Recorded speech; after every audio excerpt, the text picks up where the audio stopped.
Going live. You're live.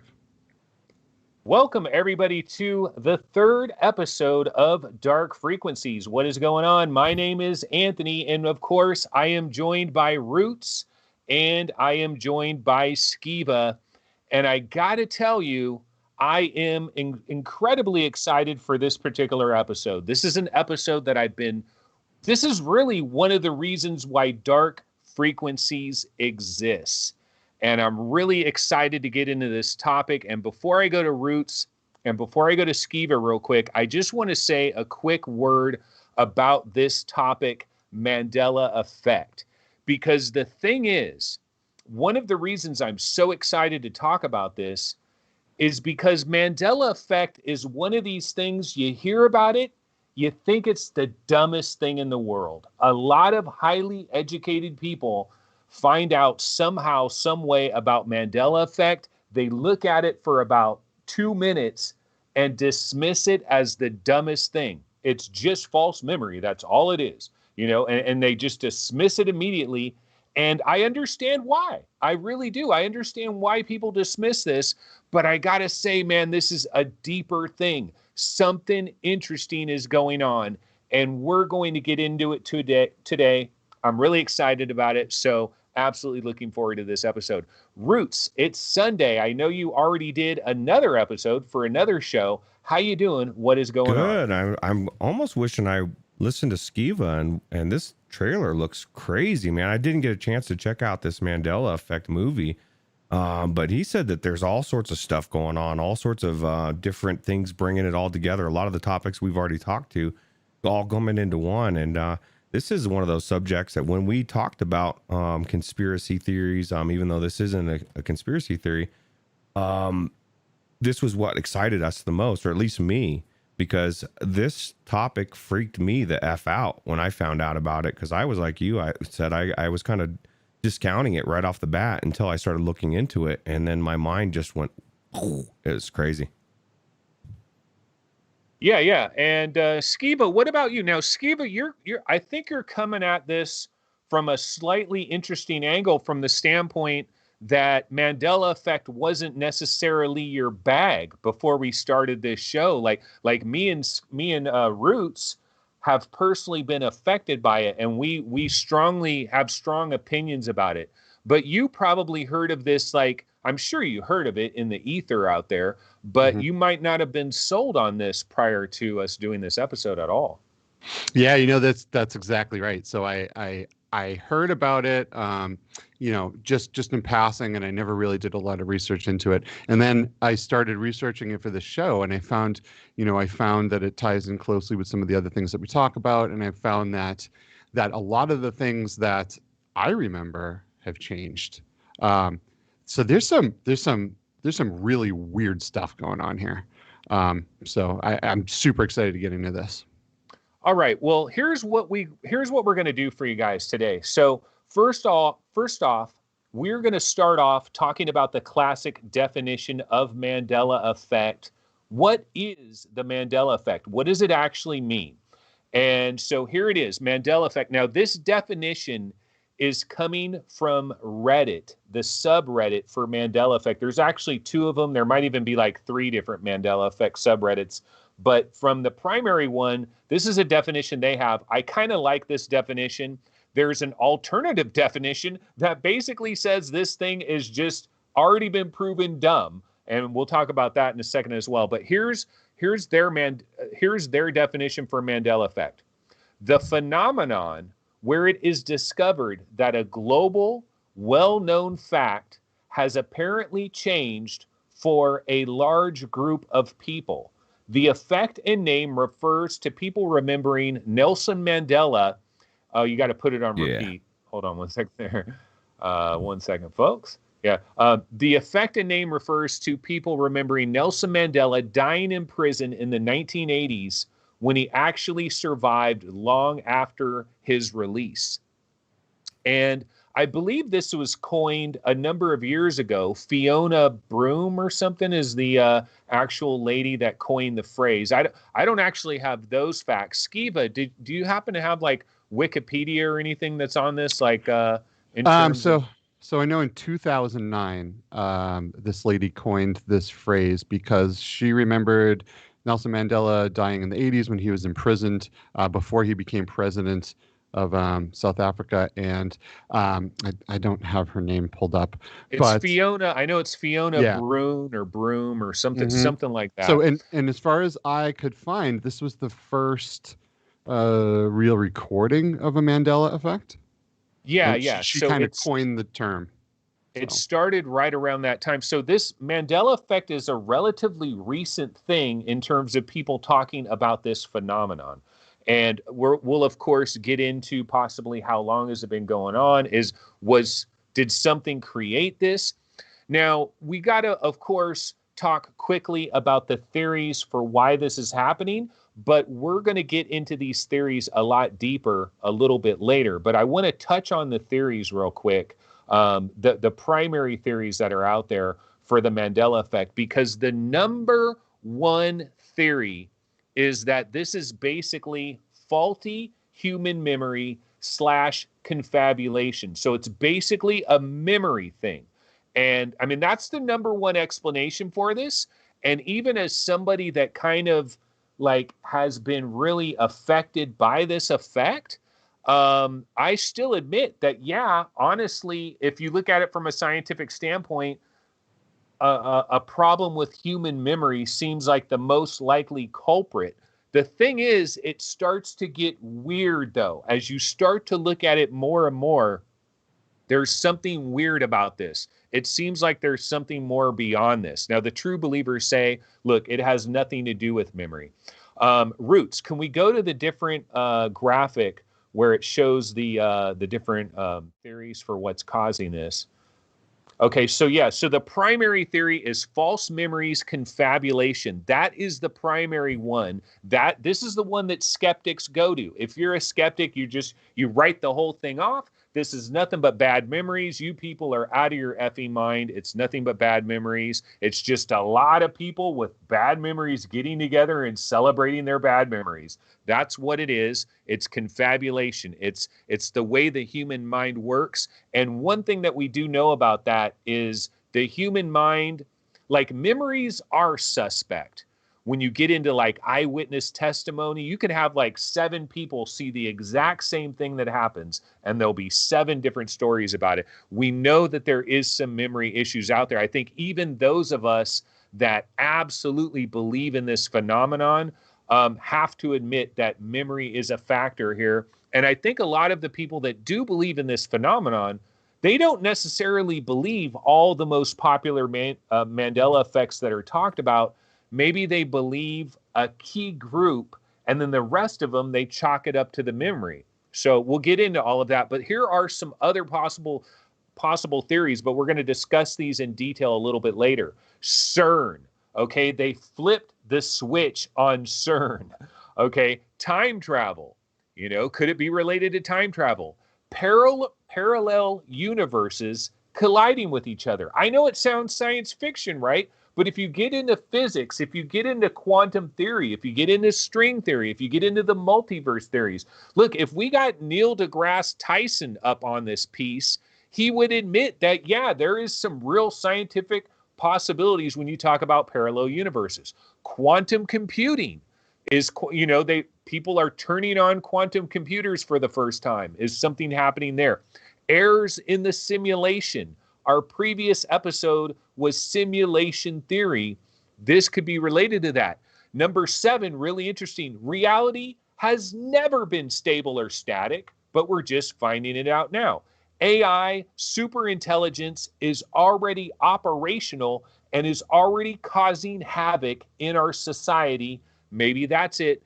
And secretly encoded message from the future. I know that sounds crazy, but wait till we get into that theory. It's actually quite interesting. So these are all the different theories that are going on out there. There's additional ones. I mean, aliens, right? Aliens cause. No, there's actually a thread on the Mandela Effect subreddit that has like 15 of the most popular theories.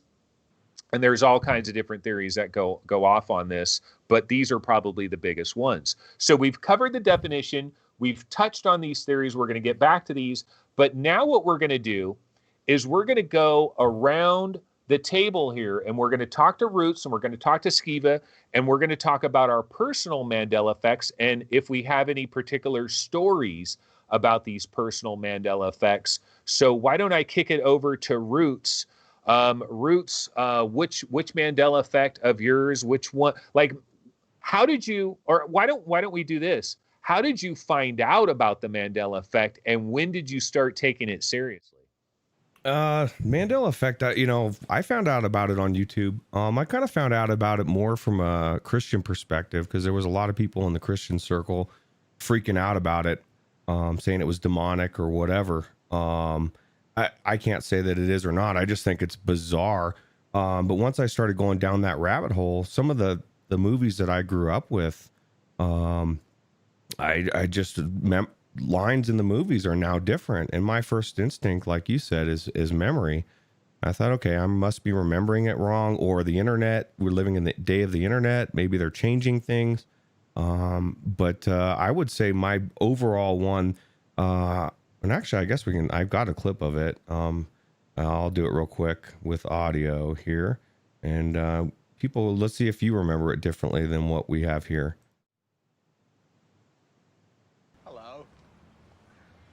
My name's Forrest Gump.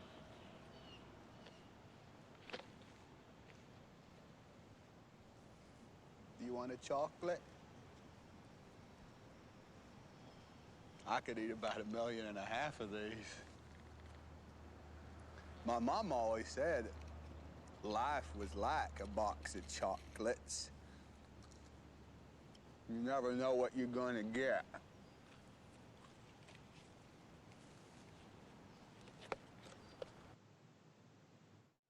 That was weird. But yeah, so there was audio to that. I saw your face, Anthony. We just can't hear it.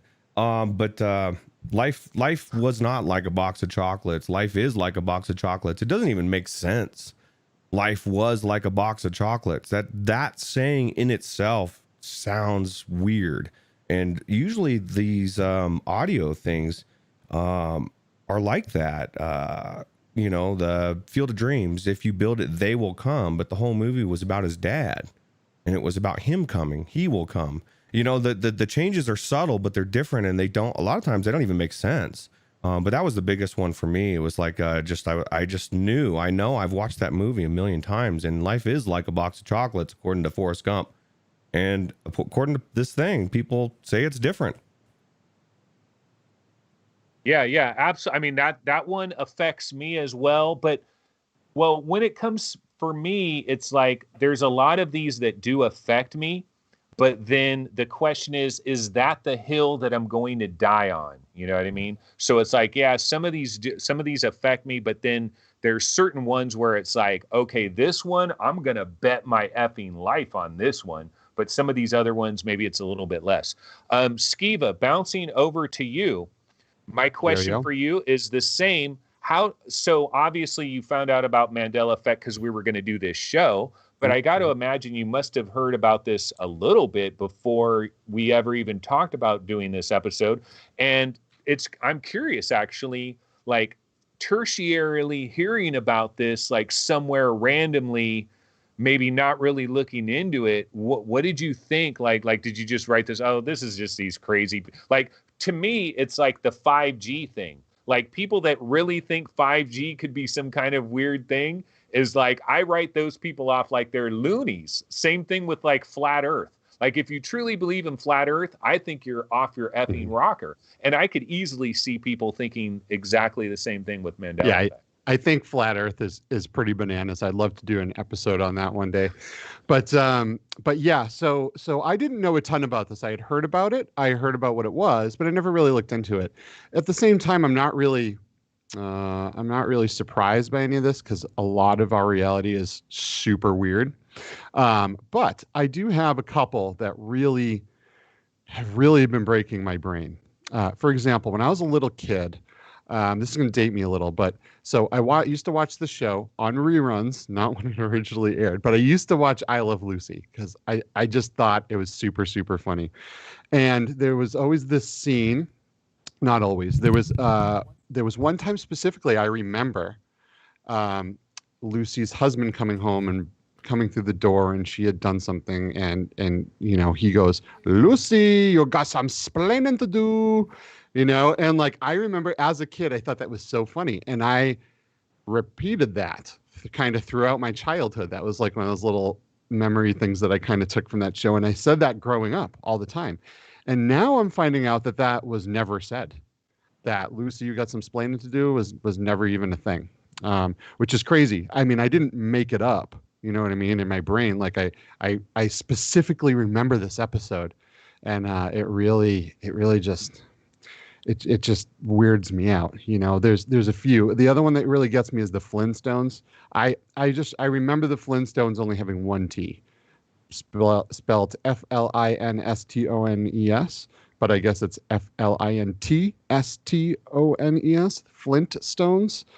I don't remember it being that way. I watched a lot of the Flintstones when I was a little kid. I had Flintstone shirts, you know, like, I don't know. I was super into that cartoon. There's a bunch. I have like 11 that just make my brain explode and melt. But, you know, I'm not going to go into those right now. I think those are probably the top two. There's so many. This is a weird thing, man. It's just so weird. But those are mine. Yeah. And it's interesting because I feel like when people first come to the Mandela effect, they first come to this idea. I think it's really key if when they're first exposed, whether or not they get a Mandela effect that resonates with them, or if they're exposed to a lot of Mandela effects that don't resonate with them. Because like I have been affected by that. I'm just going to say it right now. Like, I freaking believe something is happening, and I don't believe it's number one, memory. I believe the memory sums it up for maybe 90% of these things, but I believe there's a 10% that is not explained by this memory thing, and something weirder, something stranger is going on. And if that makes me a Looney Tune, then F it, I'm a Looney Tune, because I'm just going to come out and say it. But even though I do believe in this phenomenon in that kind of way, if when I was first exposed to Mandela effect, if I was exposed to like Berenstain Bears, that one doesn't do anything. There's a lot of Mandela effects that people are like incredibly passionate about that don't do anything for me, like Curious George having a tail or not having a tail. That's the scene right there that they're doing. And some people are incredibly passionate about a lot of these, and a lot of them don't resonate with me. But when I came into Mandela, when I first heard about Mandela effect, one of the Mandela effects that I was exposed to right away was Fruit of the Loom. And Roots, go ahead and run the Fruit of the Loom one. There we go. And I want to talk about this one really quick, because if you really get into Mandela effect, this is probably the most popular, like of all the different Mandela effects that are out there, this is the one that a lot of people tend to put up on a pedestal and say, you know what, man, this one freaking resonates with a huge number of people, and it is not very logical. It is not very logical why everybody has this memory of this cornucopia that is not part of the Fruit of the Loom logo. So what is the Mandela effect here? So there you see a cornucopia, right? Well, according to the company, Fruit of the Loom, that cornucopia has never existed. It's never been on a shirt tag or underwear or anything like that. That has never existed. So if you have a memory of the Fruit of the Loom logo with that cornucopia, something's wrong with your memory, man, because something's wrong with your memory or something weird is going on. And this was one of the very first ones that I ever got exposed to. And man, it was like, I guess, kind of ideal in a way, ideal from a standpoint of possibly being a believer. This one was like just a right hook to my jaw, because as a little kid, all my mom, like, you know, some people would have underoos with Spider-Man and Hulk and stuff. I didn't get any of those. I got tidy whities. My t-shirts and my underwear were Fruit of the Loom through and through, man. That's all I had. Like growing up as a kid in the 70s and 80s, it was Fruit of the Loom, white tidy whitey underwear, Fruit of the Loom t-shirts. It was all Fruit of the Loom all the time, because my mom was the type of person where she would buy one specific product and she would just go back to the well over and over again. She would stick with very specific products, and that's what she ran with. And for me, it was all Fruit of the Loom. And so when I found out about this one, and I found out that supposedly that cornucopia never existed, it was like, what? It's like you're telling me I'm from some other world or something, because this does not compute. Like, it really hit my brain like what? Because I would be the person that would think this is a memory issue. I would go to what the logical idea is about this kind of a situation, and I would think it was all memory problem. So Fruit of the Loom, one of the interesting things about this, and you might have saw this in this video as this video was playing, that is an album cover, Flute of the Loom, okay? And so why did this guy create an album cover called Flute of the Loom? Well, he has a quote there where he says, I think I had a t-shirt with the Fruit of the Loom logo, with the Fruit of the Loom label that he looked at, and then he made that album cover. So there is this thing called residue, which we're going to talk about a little bit later. We're going to get into this idea. Why the hell else would I have used a cornucopia? I looked at the Fruit of the Loom label I had for reference and based it on that. That's what he's saying right there. Created this album cover, Flute of the Loom, which was a play on Fruit of the Loom. Okay, then also at the very end of this video, when we get to the very end of this video, there is going to be a photo from the movie Ant Bully. Okay, where in the movie Ant Bully, at one point they show a logo. Here it is. This is it right here. It is Fruit of the Lion. Okay, so this is in the movie Ant Bully. And once again, this goes to this topic of residue, which we're going to get to a little bit later. But the thing about a faulty memory or confabulation, this is one of these cases that kind of throws a monkey wrench in here, okay? Because somebody could say, oh, Kit Kat had a hyphen in it, or Jiffy was really, or Jif, Jiffy, yeah, there we go, Freudian slip right there, right? Jif was really Jiffy. So these are like short things, or even like movie quotes, like you can kind of understand that. But why is so many people grabbing this object, which is a cornucopia, and then throwing it in with the fruit?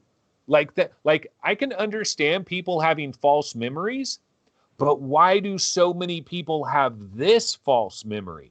Why are so many people grabbing this cornucopia and throwing it in with this fruit when the two never were paired together? So it's really quite weird. Now, there are some explanations of this. Skeptics will say, like here, one of the best explanations of this I've ever heard is that when you're going through elementary school and you're doing Thanksgiving, and you're talking about the you're talking about the native Indians, and you're talking about the settlers that claim over Plymouth Rock, and you're talking about Thanksgiving, like one of the assignments they might give you is to like draw a basket of fruit or something. And so like somebody made this point that everybody that has this memory, they're like all in a certain age bracket, and like within their age bracket, when they were in 4th grade, they had to draw a basket of fruit that had a cornucopia. And so it's just the human mind in some weird way is like getting its wires crossed with an assignment that you might have had in the 4th grade, and with your memory of these Fruit of the Loom shirts and t-shirts and underwear and all this stuff. So I will admit, look, there's a theory about everything that potentially pokes a hole in everything. And it's an interesting theory. I will give them credit for that. But I'm telling you, this is the effing hill that I will die on, because I had so many t-shirts, I had so many underwear. And if you're telling me that cornucopia did not exist, then you're telling me that I'm partially insane. And maybe I partially am insane, but I will tell you what, I'm effing insane if you're telling me that that shit didn't exist. Okay, so let's go ahead and go back over to Roots. Roots, what is another banger for you that you might want to get into in terms of some of these Mandela effects that have really affected you? I don't know, man. There's just so many. Throw it to Skeva. Let me think about this for a second, because I don't have one on my mind. So when I was a kid, a lot like most of us, I watched Star Wars 8 million bajillion times, right? Like I wore out VHS copies of the tape. I actually bought the movies on Laserdisc and got a Laserdisc player just so I could have the original cuts, you know. And now there's two Star Wars Mandela effects. The one that I'm going to go with the one that most people do not reference right off the bat, but this is the one that affects me the most, I think. So 3CPO. I have a lot of his toys. I had a lot of his toys. I had, you know, I watched every movie with him in there. And 3CPO, in my memory, was gold. You know, he was like like gold color all through his robotic body. Yeah, right? wait, And, hold on, Skeva, one yes. second. Roots, can you try switching it to the browser window one? Let's see if we can find the browser window one. And then we'll just do and then do a search for C3PO silver leg. Google image search for C3PO silver leg. Okay, there we go. So C3PO's leg is apparently silver, one of his legs. Halfway down. As many times as I've watched this movie, I did not notice this. And when I watched the most recent Star Wars movie, there was a scene with 3CPO and his leg was silver. And I was like, why the hell did they do that? That doesn't even make any sense. And then I found out researching for this episode that his leg was actually silver throughout all of the movies. You never noticed all this time, right? You just noticed all of a sudden. I noticed this during the new movie. I was like, why did they give him a silver leg? That doesn't go with any of the rest of the movies. Apparently, he has always had one silver leg. You know, all the toys I have, he has both gold legs. So I mean, and maybe the toys weren't accurate to what was in the movie, and that's where my memory came from. But I do not remember this even a little bit. You just said you watched it over and over again. To think about, go ahead. I was gonna say, how do you watch it as many times as you watched it all those times and never noticed that his leg was silver, and all of a sudden it just now pops out to you? Yeah, I don't think that. Right. And you know, one of the other things I thought of is, you know, back in the day, resolution of movies wasn't that high. Right. So I go back and I check out some of the original cuts of these movies, and they're very low res, and it's not 4K. It's not 1080. It's, you know, I think it's somewhere around, it's 480 or 360 or something like that. And it's not, so maybe it's not super clear. It was that missed somehow. Was it a reflection on the leg and the resolution just wasn't really pulling through to my head? I mean, but the amount of times I watch Star Wars, I mean, come on. Has anyone in the chat ever noticed that he has one silver leg? Anyone? Because it's blowing my mind. I'm laughing about that image with the, you know, the guy UFO, it's aliens, you know, the it's aliens meme. And it says Mandela Effect, C3PO silver leg. It's funny. But I have a quick little story about this, actually. So check this out. So I have a child that when the Star Wars movies started coming out on DVD, remember when all the classic Star Wars, like the enhanced editions or whatever, first came out on DVD? Like, this is in the early 2000s, okay? And my kid was like 6 years old at the time. And so I got all these Star Wars movies, and he would watch them over and over again. And he got into the classic Star Wars, you know, the first one, basically Empire Strikes Back, you know, all of the original trilogy, right? Watched them over and over again. So then he was so into it that he wanted all the little characters. And what we would do at this time is we would go to thrift stores, and we would go to flea markets where they would have like little action figures and stuff, used ones, you know, like they'd have a big table, and it's like everything on the table is $1, you know, all these little action figures like McDonald's, Burger King toys, stuff like that, right? And so we'd go to these places and we would get like different little Star Wars guys. So I was at a flea market with my son, and we're looking for Star Wars guys, and I found one where it had the silver leg. And this was one that was made, you know, knee down, it had the silver leg. And this was one that was made during the time of the prequels. Okay, but it was an action figure that was like representing like the original Star Wars. And I remember buying, you know, we bought all of the little Star Wars ones we could find. We bought them. And I remember buying it, and I remember thinking at the time, this is like 2006, maybe 2007 or something. I remember before Mandela Effect was even known, but I remember looking at it and I remember thinking, that's weird. Why would they make one with this silver leg? Oh, it must have been like, I was thinking to myself, oh, this must be some like alternate uniform version, like for collectors or something, like some special, like this is not the normal C3PO, man. And but I didn't think, oh, this is like wrong, this is a Mandela Effect. I just thought, oh, this is an alternate version. And then so many years later, when I discovered Mandela Effect and I heard about this C3PO Mandela Effect thing, I was like, what? Because I was like, oh yeah, this is just an alternate version. And then I found out, no. This is not an alternate version. Go back and watch all the previous movies. This is the real way it was. And he's walking through the desert or whatever with the Jawas, and he's got a half silver leg. And I make the same argument with Roots here.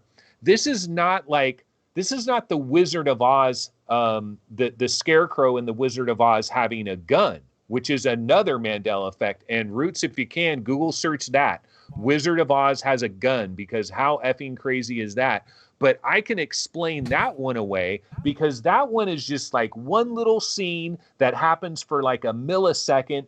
And even though somebody would watch Wizard of Oz every single year we would watch the Wizard of Oz. There's the Scarecrow holding a gun. Now, a lot of people are like, what? The Scarecrow is holding a gun? No effing way. I mean, everybody would have seen that, but it only happened for a brief second of time in the movie.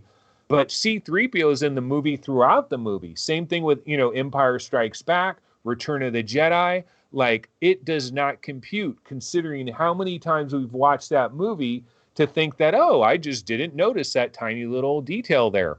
Where this one, I can see this one being explained away by the fact that it's a little innocuous object that was shown for a very brief window of time. And maybe you weren't focusing in on that, because some of these different characters are holding some weird things that you might not really pay attention to. And so it could jump out at you. But Roots, why don't we go ahead and go back to you? Think of one of your strongest Mandela effects and go ahead and do a search on it and talk about it if you want, if you don't have a video lined up. Yeah, no, everybody remembers Smokey the Bear, right? Is a good one. Only you can prevent forest fires, right? I heard that a million times growing up. I don't know why I just clicked in there. And it just was constantly over and over again, right? And I just recently found out that it's not Smokey the Bear, it's Smokey Bear. There was never a Smokey the Bear. And the ironic thing about this, Anthony, is I was telling you, we were talking about this last night when we were playing Contractors, and there was three of us there, me, Radio Runt, and I think it was Overgees, but I'm not sure. But anyway, so we had brought that up. I had brought that up, and Radio Runt says, yeah, it's always been Smokey Bear. And me and Overgees were like, no, dude, it's Smokey the Bear. And that was not only the only one. There was two or three things that we brought up where one of the three of us remembered it differently. That is bizarre to me in real time. You know what I mean? And these are things to me that, I mean, I like, they'd be like them saying, give a hoot, don't pollute didn't exist. There's certain things that were drummed into our head as a kid. And I heard Smokey the Bear says only you can prevent forest fires a million times. But now apparently he's Smokey Bear. Smokey the Bear. Like why would we put a the in there if it had, that's like, I mean, think of something that doesn't have the in it. Now all of a sudden shove the in it. And why do 50,000 people distinctively remember Smokey the Bear and they bet their effing life on it? Because that's one that, this is a strong one for me. Smokey the Bear. If someone says Smokey Bear, it sounds weird. Smokey Bear, that sounds so off to me. Does. It sounds so incredibly off. Yeah, and I grew up in Massachusetts, in the trees, and forest fires were a big deal. And I always remember Smokey the Bear. Yeah. Never do I remember Smokey And Bear. then my other one is, which I was expecting Skeva to bring up because we talked about it a little bit on Star Wars, but we all remember the the moment when Darth Vader revealed him, send this spoiler alert if you haven't seen Star Wars, that he's Luke's father, right? But the entire scene has changed now. He doesn't say the same stuff. And I don't know exactly what. Did you have a chance to go back and look at your laser discs? Yeah. I didn't, man, and I really wanted to, but but everything else I went back and looked at had changed along with, except for a lot of the 3CPO So I would stuff, imagine it's changed then, because that's the biggest thing is like, you can say, okay, it's always been this way. We live in the internet age and things change and they take things and, rabbit hole different stuff. But if you've got an old copy of Star Wars and the wordings change, you pop it into the Blu-ray or whatever, even VHS, and the actual words on your thing are different. It's like the Berenstain Bears. If you had an old copy and you knew it was STIN, and then you went and looked at your old book and it was different, those are things you can't just, you know what I mean? And so for people that don't know exactly what we're talking about when he says, Luke, I am your father, and not, no, I am your father. So he doesn't even say, because that's exactly it. And everybody, there's even different things that memes or whatever that are based after Luke, I am your father. How do you explain those outside of, like you were saying, maybe residue? Yeah. Well, yeah, it gets into residue, and we're going to talk about residue in a minute here. But let's continue with some of these examples. And one of the best examples that I actually have a pretty detailed story to get into. And this is one of the most spookiest Mandela effects. Like, this is the one that kind of changes the game for me a little bit. And so this is Paul Sorvino and Mira Sorvino. Okay. And so I've got a story to tell about this one. And this one is exceptionally powerful, because it's not one person's memory. It's two people that remember the exact same thing taking place, which apparently never took place. Okay. So let me paint the picture for you guys. So we're talking, it's the early 2000s. When exactly? I don't know. Maybe 2007, maybe 2005, 2006 or something. It's just your average day. It's probably like 6 p.m. or 5:30 p.m. In the evening, basically. And there's a TV show called Extra. We've all seen the TV show, right? Extra, that does celebrity stuff.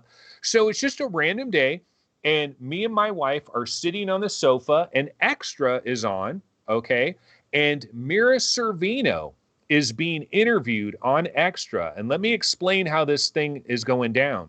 So on Extra, they're like, Mira Sorvino's dad, Paul Sorvino, died a number of months ago or whatever. But we're going to have an interview with Mira Sorvino, where she talks about dealing with the death of her father and how important her father was and all this stuff. And so, boom, then they go into this interview with Mira Sorvino, and she's talking. And remember, I'm sitting here with my wife watching this, okay?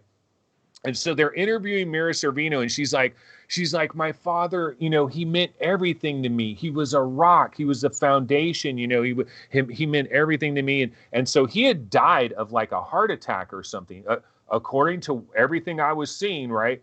This was an interview after he had died. It was like maybe 3 months later or whatever. She was still, grieving over her father's death. Okay. So this happened in 2006, 2007, 2008, somewhere around there, or maybe even a little bit earlier than that. So then years later, I find out about this Mandela Effect thing.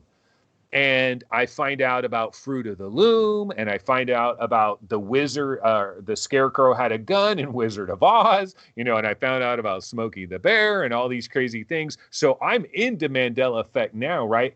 And I'm looking, I'm on Mandela Effect Reddit, and I'm like seeing some different stuff on Mandela Effect.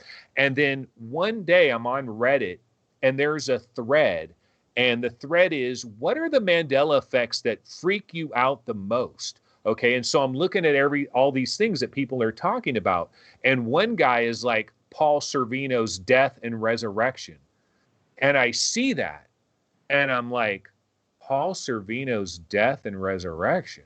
And that shit hit me like a ton of effing bricks, homie. Let me tell you, it's like all of a sudden you find out reality is fake as F, because it was Paul Sorvino's death and resurrection. So now I go down a rabbit hole. I'm Google searching Paul Sorvino Paul Sorvino is alive. Paul Sorvino is alive. Now, I sat on a sofa with my wife. We both watched this interview where Mira Sorvino was talking about how her dad died and how she's dealing with the grief of it, and she's trying to work her way through the grief, but he was the rock. He was everything to her.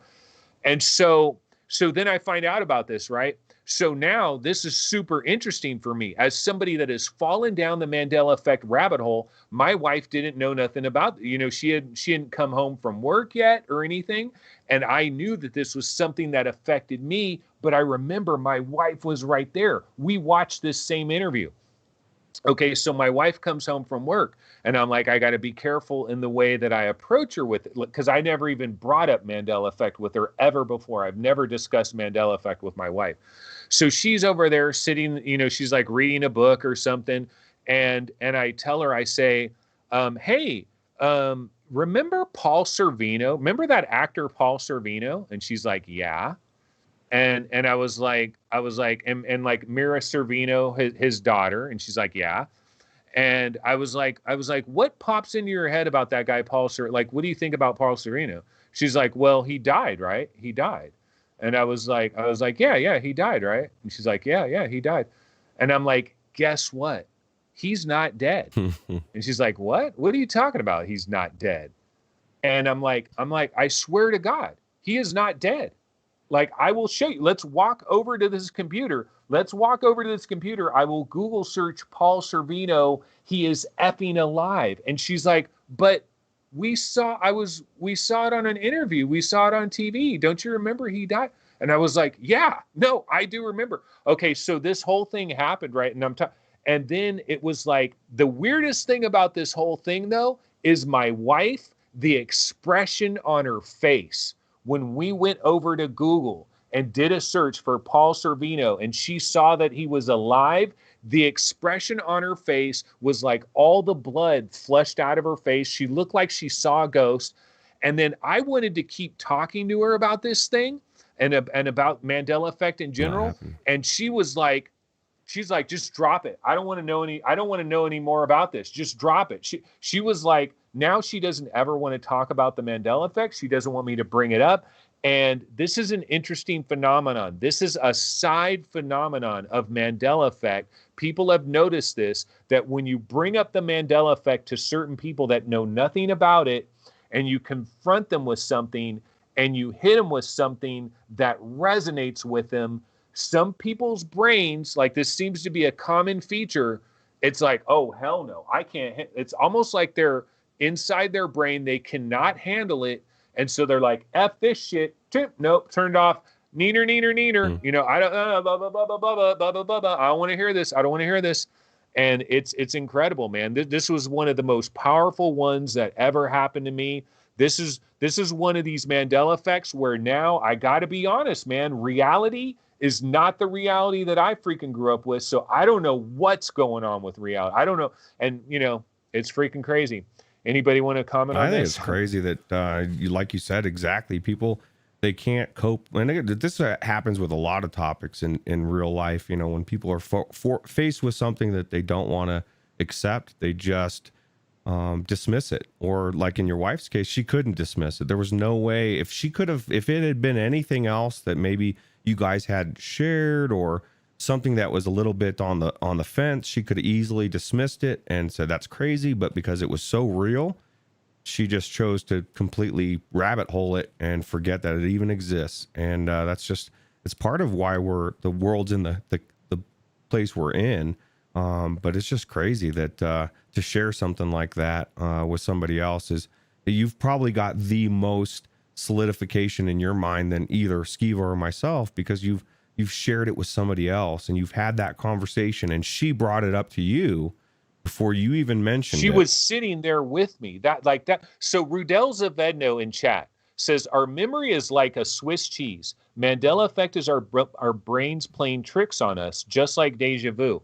And here's the thing. If you go down this Mandela Effect rabbit hole, just as there's a million different videos that like really support the Mandela effect and people rally around it and they're like, yeah, this really affects me. You'll have other videos where they basically say, look, your brain is lying to you, and they'll go through some very wonderful explanations and show you that our brains are lying to us a lot of the times, and our brains are tricking us, and our memories are incredibly suspect. My question, though, for all of the people out there that think this is just a bunch of bullshit, is explain this one to me, though. Explain to me how I'm sitting on the sofa with my wife. We both see this interview with Mira Sorvino. Like, how do we both get a false memory of Mira Sorvino on Extra talking about her dad dying, and then now he's alive, and the way I approach my wife, I didn't want to like say, hey, don't you remember Paul Sorvino being dead? No, that's not how I approached my wife. I said, you know Paul Sorvino, that actor? And she's like, yeah. And you know Mira Sorvino, his daughter? And she's like, yeah. I'm like, what pops in your mind when you think about these people? And she's like, well, didn't Paul Sorvino just die a couple of years ago? That's how I did not corrupt her. Explain that to me, everybody that just thinks this is memory confabulation, baby. It is nothing but false memories. It's nothing but faulty memories. How did me and my wife get the exact same faulty memory? That's kind of weird. It's kind of shocking, right? Okay, so right now, why don't Skeva, Roots, do either of you guys have a powerful one you want to talk about? Yes. I've got another banger. If you want me to go right into it. Let's go ahead and fire up the dollars. Oh, you got one? Yeah, yeah, because that's what I would have. That's what I would have probably said next. So go ahead and follow up that $sign one. Fire up. Okay, the $sign one. Yeah, let me talk about this for a minute, and then Skeva, you can talk about it as well. But this is a powerful one for me, and I got to explain this in the right kind of way, because basically everybody that talks about this $sign thing, a lot of times I don't think it's explained in quite the right way. So here's how I want to explain it. Okay, so I am a child of the 70s and 80s, right? My childhood was in the 70s, very early 80s, right? But I distinctively remember in the years of the 70s, the 80s, and also probably at least halfway through the 90s. Now, I can only say this for California, but as someone that lived in California, if I went to a gas station, if I went to a 7-Eleven, if I went to McDonald's, if I went to a bank, if I went basically anywhere and everywhere in my daily life, it was that $sign. It had two lines, okay? Like you would go buy something and the receipt would have the price. It would have two lines. This was in the 70s and this was in the 80s. Now, here's what I thought happened. This is what I thought in my mind, okay? So starting around the mid-90s, all companies are starting to transition from having cash registers and stuff like that to now they're using computer systems. And on the computer keyboard, the dollar symbol has a single line. And so my thought was, okay, so it just we naturally made a switch from this double line $sign to a single line $sign somewhere in the 90s. In the later 90s, not the early 90s, but somewhere in the back half of the 90s, like 97, 98, we started making this switch. And slowly but surely, like all the McDonald's and all the gas stations and all the Toys R Us's and all the stores I went to, they started switching to a single line $sign. And that's what I thought happened. And it makes logical sense. The keyboard comes, we start making a transition. Now, here's where it gets weird, though. Here's where it gets weird. Okay, so my belief was in the 70s and 80s, everywhere you went, at least here in California, I don't know about Mississippi, I don't know about New York, Connecticut, might have been different somewhere else. But here in California, every store you went to had double line $signs. That was the standard. If anybody saw a single line $sign, it looked like it came from Canada or a foreign country or something. That was not what was going on here in the 70s and 80s, all right? Now, here's what happens. So I'm on a Mandela Effect subreddit. Somebody starts talking about the double $sign. And I'm like, okay, wait, what's the double $sign Mandela Effect? And they're like, well, everywhere now it's a single line $sign. And I'm like, yeah, okay, yeah. We made a transition in the late 90s and now everything's single dollar line. Yeah, it makes sense. There's nothing weird about that. Things change over time. The guy's like, no, you don't get it, buddy. Go look at advertisements from the 70s and 80s. Those have changed as well. And I'm like, what? And so that started me down a rabbit hole of looking up old advertisements from like the 70s and the 80s from like Sears Roebuck and all Kmart and all these places. I'm looking at old ads that should all have this double dollar sign, because I swear on everything, man, everywhere it was double dollar sign. So all these old ads should have that as well. Go look at all the old ads. They're all single line dollar sign. Okay, wait, it gets weirder. So I'm like, well, this could just be some internet thing. This could be Google. Maybe here's an explanation for you, right? Google is doing some social experiment where they're changing things on the internet. Okay, but here's the thing. I've got a huge collection of video game magazines. Like, I'm a video game nut job. And back in the days, I would have Electronic Gaming Monthly, and I'd have Game Pro and all this kinds of stuff, right? And so in these magazines, when you get to the back of these magazines, there's all these pricing catalogs. And I stared at because they would pay you money for your video games. Like, they would buy your video games and they would sell used video games, and you could order them in the mail. That's actually how you got used video games back then. And so I was like, well, I've got a freaking huge giant collection of all these old magazines, and they're all going to have the double dollar sign. I know they have the double dollar sign. No, it's like they've all been retrofitted, man. It is the freaking weirdest thing, dude. Everywhere in this magazine, anywhere where they show a dollar sign, it is a single line dollar sign. Like, here's $44.95 for this game right here. I don't know if this will show here, but it's a single line dollar sign all throughout the entire magazine, everywhere throughout it. It's like part of history has just been wiped away. See, my argument has never been that there wasn't a change to the single line dollar sign. Sure, in the late 90s, even mid 90s, there was a change. It makes sense. My argument is, who the hell went back through history in the 70s and 80s and wiped all this shit away? Something crazy is going on. Okay, Skeva, go ahead.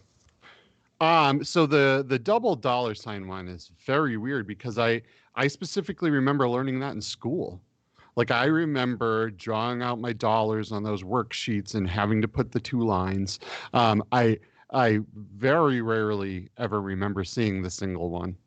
Everything was the double line dollar sign, from what I remember. Every book, every receipt, it just was. And I can't, like, this is another one that I go back and I'm like, I just can't believe this. Like, to this day, I always draw two lines on the dollar sign, because that's how I grew up being taught. That's how my dad owned a business, and he had, like, he dealt a lot with cash. He had a vending company. So he would go and, collect money, and he had these bags that had the dollar signs on them that were directly at, that were given to him from the bank. And, was this in Massachusetts? It was. Yep. It was Massachusetts. And I just, everything I remember about the dollar sign has two lines. And I just can't remember a time where this switched until I started looking into this Mandela Effect thing, and I was like, what? That doesn't make any sense. So that is it makes sense in the late 90s with the computer keyboard. Like, it makes sense that we would, because the computers don't do it as a double line, and the whole world is switched to computers, right? So at a certain point, it does make sense. Like, if starting in 1996, it's all starting to go to the single line dollar sign, that makes total sense. I have no problem with that. My problem is going back to the 70s and 80s, everything is wiped. Because, dude, you could look up Kmart ads, Target ads from like the 80s, and it's all single line dollar sign, and that does not compute. So in chat right now, VR Mania Q says, I still using a double one when I write.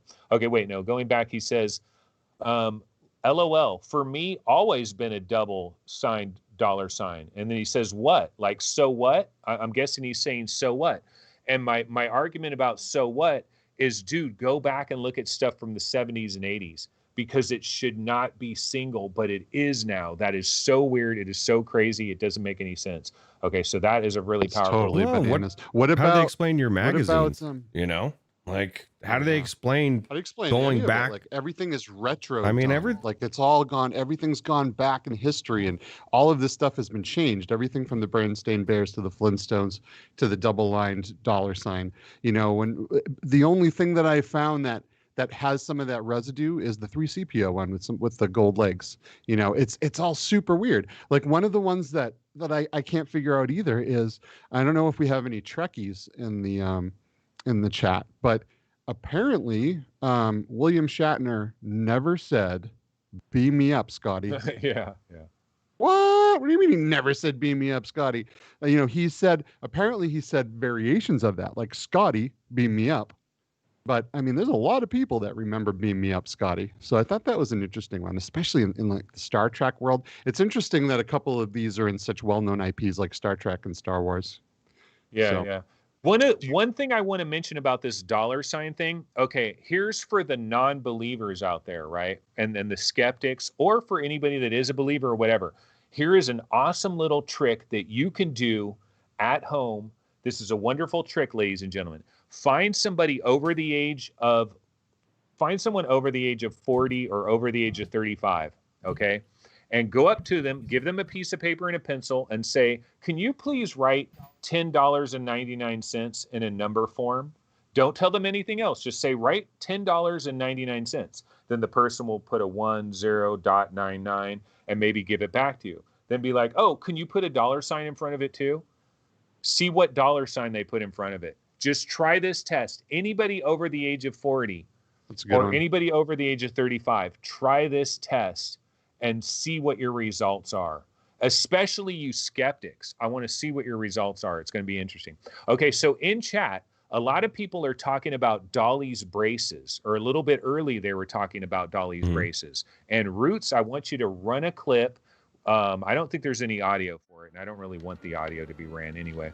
But yeah, okay, so there's a movie back in the days, Moonraker, right, was the movie, 007, and we all remember Jaws from 007. And what do we all remember about Jaws? Of course, he had like the metal stuff all over his teeth, right? And so this is the scene with Dolly. And those of us that have seen this movie a million times, which I probably saw it in a movie theater and then I saw it later on TV, Jaws would smile with his big silver mouth. And the funniest part of the movie was when this lady smiled back and she had braces too. But guess what? The braces are gone, ladies and gentlemen. And this is one of those weird things where the context of the movie no longer makes as much sense as it did. This was the comedic factor of the movie. This was this little, oh, that's so funny. She's got braces too. Right here, she smiles. He smiles and shows his braces. She smiles, and then she shows her braces. And everybody was like, oh, that's so funny. But guess what? You go back, you watch Moonraker now, braces are gonzo. And the funniest part about this whole thing is people go down a crazy ass rabbit hole with this one. Go ahead, look it up. Like, this guy is showing all. Do any of you remember Dolly having braces? These are like all these people in different forums and stuff. Forums that have nothing to do with Mandela Effect, but they happen to be talking about this movie. And they're like, wait a minute. That's weird. Didn't Dolly have braces? Like, there's all these different quotes all over the place about it. Then we have different people that are like, they're talking to the actress. They're asking her about it. She's saying, no, I never had braces. It's like this weird thing that is, you know, it's changed through the world. Okay, this guy says there are the silly bits, but they're kept to a minimum. And the other guy says, not all. Jaws flying, double talking pigeons, Jaws girlfriend's braces, the entire laser battle. And then here's a description. They're talking about this movie and perhaps the strangest love affair in the scenes. And there it is, braces. So, and then here's some possible residue in a Simpsons episode, braces. Here's a commercial, like a Dutch commercial or German commercial or something. Jaws smiles, she has braces. Why is all of this happening, ladies and gentlemen? Why do hundreds of thousands of people remember seeing this movie and remember one of the funniest scenes of the movie being her having braces. And then you get into the weirdest rabbit hole where people are actually analyzing like every frame of this footage. And they're saying not only does she have braces, but there's actual residue. You can see like the Photoshop manipulation of her braces being removed, which that gets real weird. But then you have to say, okay, yeah, it's looking like there's artifacts of her braces actually being edited out. But how the F do they edit out of somebody's VHS tape that was up in grandma's attic for Moonraker? And if you go find a VHS tape for Moonraker up in grandma's attic, she doesn't have braces. That's the weirdest thing about this phenomenon. It's not just a Google mind F. Okay, it's not just a psyops on the internet, which it could be if it wasn't changing things in physical reality. So really crazy. So guys, do you want to go ahead and now switch to the causes, which obviously it's going to be fun to talk about this shit. That sounds good to me, man. Yeah, a lot of this stuff is bananas because when you go back, it's all been changed. So okay, bananas. so yeah, let's and Chris Thompson in chat, she definitely had braces. Okay. Mepper says, I'm over 35 and would only write $sign with one line, but you're also watching this show now. You gotta go ask somebody that doesn't know anything about Mandela Effect. Don't say it's a Mandela Effect. Don't say it's a trick. Don't say it's a test. Just say, hey, can you write 1099 on this paper? And then if they don't put a $sign, ask them to put a $sign and then give it back to you and then see what it is. Okay, real quick, going back to that Luke, I am your father one. I forgot to mention that James Earl Jones himself remembers saying, Luke, I am your father. See, that's weird. So he's been asked that. Yeah. So that's how super crazy bananas. is Anyway, that, man? That is super crazy. Yeah. It's super weird. But yeah, okay, I'm excited to get into the effects here or what's causing this stuff. Yeah. So here's the effects. Now, again, number one is false memory confabulation. And you guys already have seen me today rant on all these different Mandela effects. They've had a powerful impact on me. I really feel like something really weird is going on here. But you know what? I'm a logical person. Like, I like logic. I like Occam's razor, right? I understand that. And I will admit that false memories is still a banger. And I still believe it explains a lot of this stuff. And I do believe human memory is a little bit weird. But at the same time... Before you go on, Anthony, really quick. So VR Mania Q in chat is saying that he remembers Monopoly only had a double thing on the money. But what I do want to mention to him is, what about the Monopoly guy? What about his monocle? Does anyone remember having the Monopoly guy having a monocle? I do. Because he does not. So that's another one we just didn't mention. That's a really, really popular one. Yeah, and that was in the movie Mandela Effect, and we're also going to talk a little bit about that movie a little bit later. So if you guys have seen the movie, stay tuned for that. But so let's talk about some of these effects. So we've, false memory, obviously that is the skeptical idea there. But let's go down the rabbit hole, ladies and gentlemen. And so we've got possibilities like CERN. We've got possibilities like time travel. We've got possibilities like parallel universes, quantum computing, errors in the simulation. So here's what I want to do. I want to go to Roots and I want to go to Skeva and I want to get your guys's, like, which one of these explanations do you rally behind besides the false memory one? We know that that's out there for the skeptical, but for like the weird, which weird one of these babies do you rally behind? So let's go ahead and hit up Roots first. Roots, which one are you putting your money behind? And go ahead and speak upon it. If I had to put my money behind any of these 9 things, it would be CERN. Just because of the timing of it, when they flip the switch and literally what they say, they're data mining by punching holes in reality in different dimensions is what the description of what they're doing. And if they're data mining with quantum computers, I guess it would kind of go with, half and half. But I mean, whatever they're getting this data mine, they're messing something up. because that's when I started seeing that the bulk of this happened. And reality's never been stable or static. Like, I don't remember this stuff happening 20, 30 years ago. Errors in the simulation. Why is it happening now? You know what I mean? Like, why didn't it happen all this other time? So I would say, to me, CERN seems to be, just because of everything I know about CERN and what they're doing, I would lean towards that. Yeah. So Skeva, have you heard of the CERN thing or know anything about it? Okay. Yeah. Did you? Well, basically, so the idea behind the CERN one is that once they turned on this particle accelerator, because way back before they ever turned it on, let's explain what CERN is real quick. Yeah, so CERN is a place in Switzerland where they do all kinds of research on particles, and they have a giant hadron collider, which is absolutely huge. I believe it's the biggest in the world, and its sole purpose is to speed up hadron particles to the speed of light and try to make them collide. So during the collision, they can then measure the other particles that break off from it, and they discover new particles this way. Now, it's very hard for them to make these things collide. They're very small. They have to go around typically a whole bunch of times before they actually make impact. And then once they do, they're at about right around the speed of light.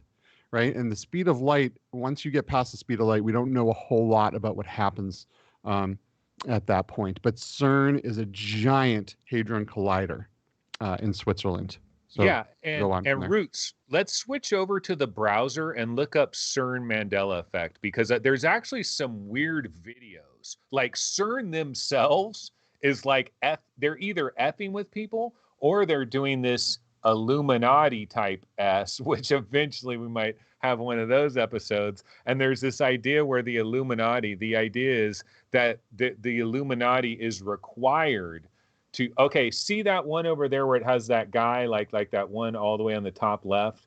Like, there's a CERN video where they actually have like Easter eggs. See Mandela? See, that's an actual CERN video where they're talking about, and they put these little hidden messages in the video. There's controversies about this. Okay, but here's the idea with CERN. So real scientists will tell you that when they first turned on CERN, that there is a slight danger. Now here's the thing that they said about it, though. They said the danger is like fractions of like it would be like 1 in a billion chance.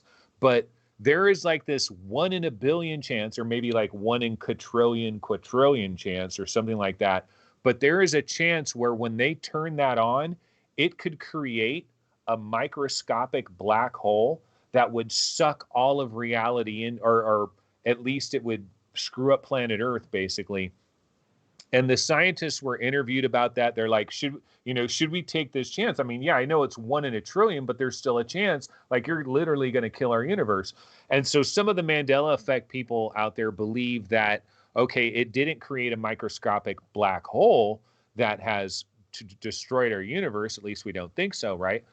But what it did was it screwed something. It's messing with something in the fabric of reality, because ever since they first flipped the switch, that's when all of this stuff, there seems to be like a correlation between when the switch got flipped and when all this Mandela Effect stuff started bubbling up. So that is one of the theories. Okay, let's go ahead and go back to the list, Roots. Let's go back to the list. Did you see Paradise Decay said he asked his wife and his daughter both separately, or without saying mirror, mirror on the wall. One of them answered mirror, mirror on the wall. The other answered magic mirror on the wall. So with that one, there was, so the Disney movie says magic mirror on the wall, but the book from the Grimm brothers did say mirror, mirror on the wall. So I feel like at least there's a little bit of, okay, that makes sense. You know what I mean? Okay, so another popular theory, of course, is time travel. And I mean, look, I know it sounds kind of ridiculous, because when we look at time travel, I think scientifically speaking, the way I understand this is time travel into the future is possible, but time travel into the past is not. according to the laws of physics, but don't quote me on that. Like Einstein or whatever. Like, I believe that the idea is like time traveling to the past is kind of impossible, but time traveling into the future is actually possible. Or maybe neither of them are possible, right? But some people believe, okay, no, there is time travel. You know, the government, think about all the weird things our government might do underground in a secret military, in a secret military installation, like 1,000 miles underground, or a government, or like in Russia or in China. You know, there's weird things going on. Who's to say? Who's to say that time travel is completely impossible? And if time travel did exist, there probably would be slight ripple effects. And you think of the weird, little tiny weird things, you know, not saying, you know, like all these little weird Mandela effects that are happening, like some of them are just very minor, like these really minor things. And so it might just be like an unattended side effect of time travel. Can I weigh in on that time travel? So back in from 1968 to 1972, there was a man named Andrew Bisaggio, and he claims to have been part of a U.S. government project called Project Pegasus, which took children and sent them back in time. Now, this is all pretty bananas, but if you look this guy up, you'll find him talking about this quite a bit. And he says that the government had seen something that in the future that was going to be devastating to the United States. And they put these kids back in time to go and try to fix these issues. He says that when they went back and tried to screw up the issues, some little things were changed each time, and that is part of the cause of the Mandela effect. And they eventually stopped the program because they couldn't go back without changing the future in some way. Now, this guy also talks about how, you know, it gets pretty crazy. He talks about how aliens came back and talked to the leaders of the United States and said, hey, cut it out, because time's going to snap back at you like an elastic band and hit you in the face type of thing. So I thought that was really interesting that there is someone out there claiming to have been part of a time travel program. You know, who knows about this guy, but go on. Yeah. So it's interesting. I mean, there's some pictures. There's this one photograph of a kid. He's like standing in like the Civil War or something, and it's like black and white, and he's like that's wearing him. these muddy shoes. Yeah, that's the picture, and it's like you look at that picture, you're like, that is kind of weird. That is pretty weird. Yeah, that's that Andrew Bisaggio guy. Yeah, which I find was very, very interesting. And you know, that theory kind of makes sense, right? I mean, that you know, it could screw things up in the future, but who knows? You know, this is all it's him standing right? like in the dirt or something, and it's like in a field. Yeah, back in the day. Yeah, right. I think it's one of those pictures. It's, you know, it's all kind of black and white, and it's a really, really old picture. So, but yeah, there's all sorts. But yeah, it's okay. Let's go back to the possible theories. Let's get back to the we'll get to the next one. So after time travel, let's see here. After time travel, we have so parallel universes colliding. Okay, so this is interesting because if we had Neil deGrasse Tyson on here and we said, okay, Neil deGrasse Tyson, look, I know you're going to think that it's just memories because you're the type. You're the type to think that it's just memories. But Neil deGrasse Tyson, let's pretend the false memory option doesn't exist, and we want you to look at the rest of these. Which one do you think is the most likely from a scientific standpoint? And I imagine he would probably go with the parallel universes colliding idea, because there is this idea where you possibly have parallel universes, and that these parallel universes will actually collide with each other, and that parts of their realities will actually blend. It sounds crazy, but scientifically speaking, from a physics type of a standpoint, there might be some possibility to this. Now, of course, it's very unlikely, and it's not proven or anything like that, and it's probably extremely unlikely, but I think there is a possibility that would exist here where multiple, and this would explain the parallel universes theory explains why some people have this memory of reality, and then another group has this other memory of reality. Because if they're merging together, you would have bits of both. So now the realities are so similar that for 99.9% of everything, it's shared.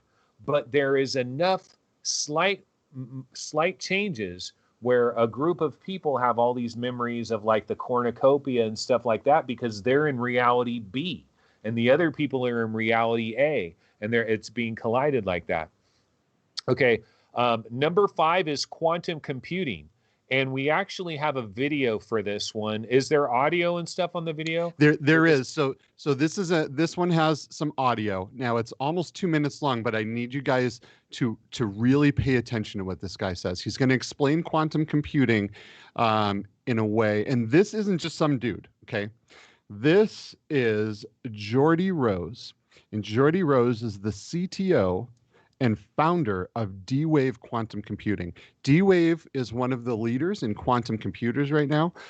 Google uses a D-Wave quantum computer, or at least they did. I don't know if they upgraded, but they use this guy's company's quantum computer, right? And this is going to specifically, this is kind of butt into the parallel universe part of this and the simulation part as well. So if you guys could just check this clip out real quick.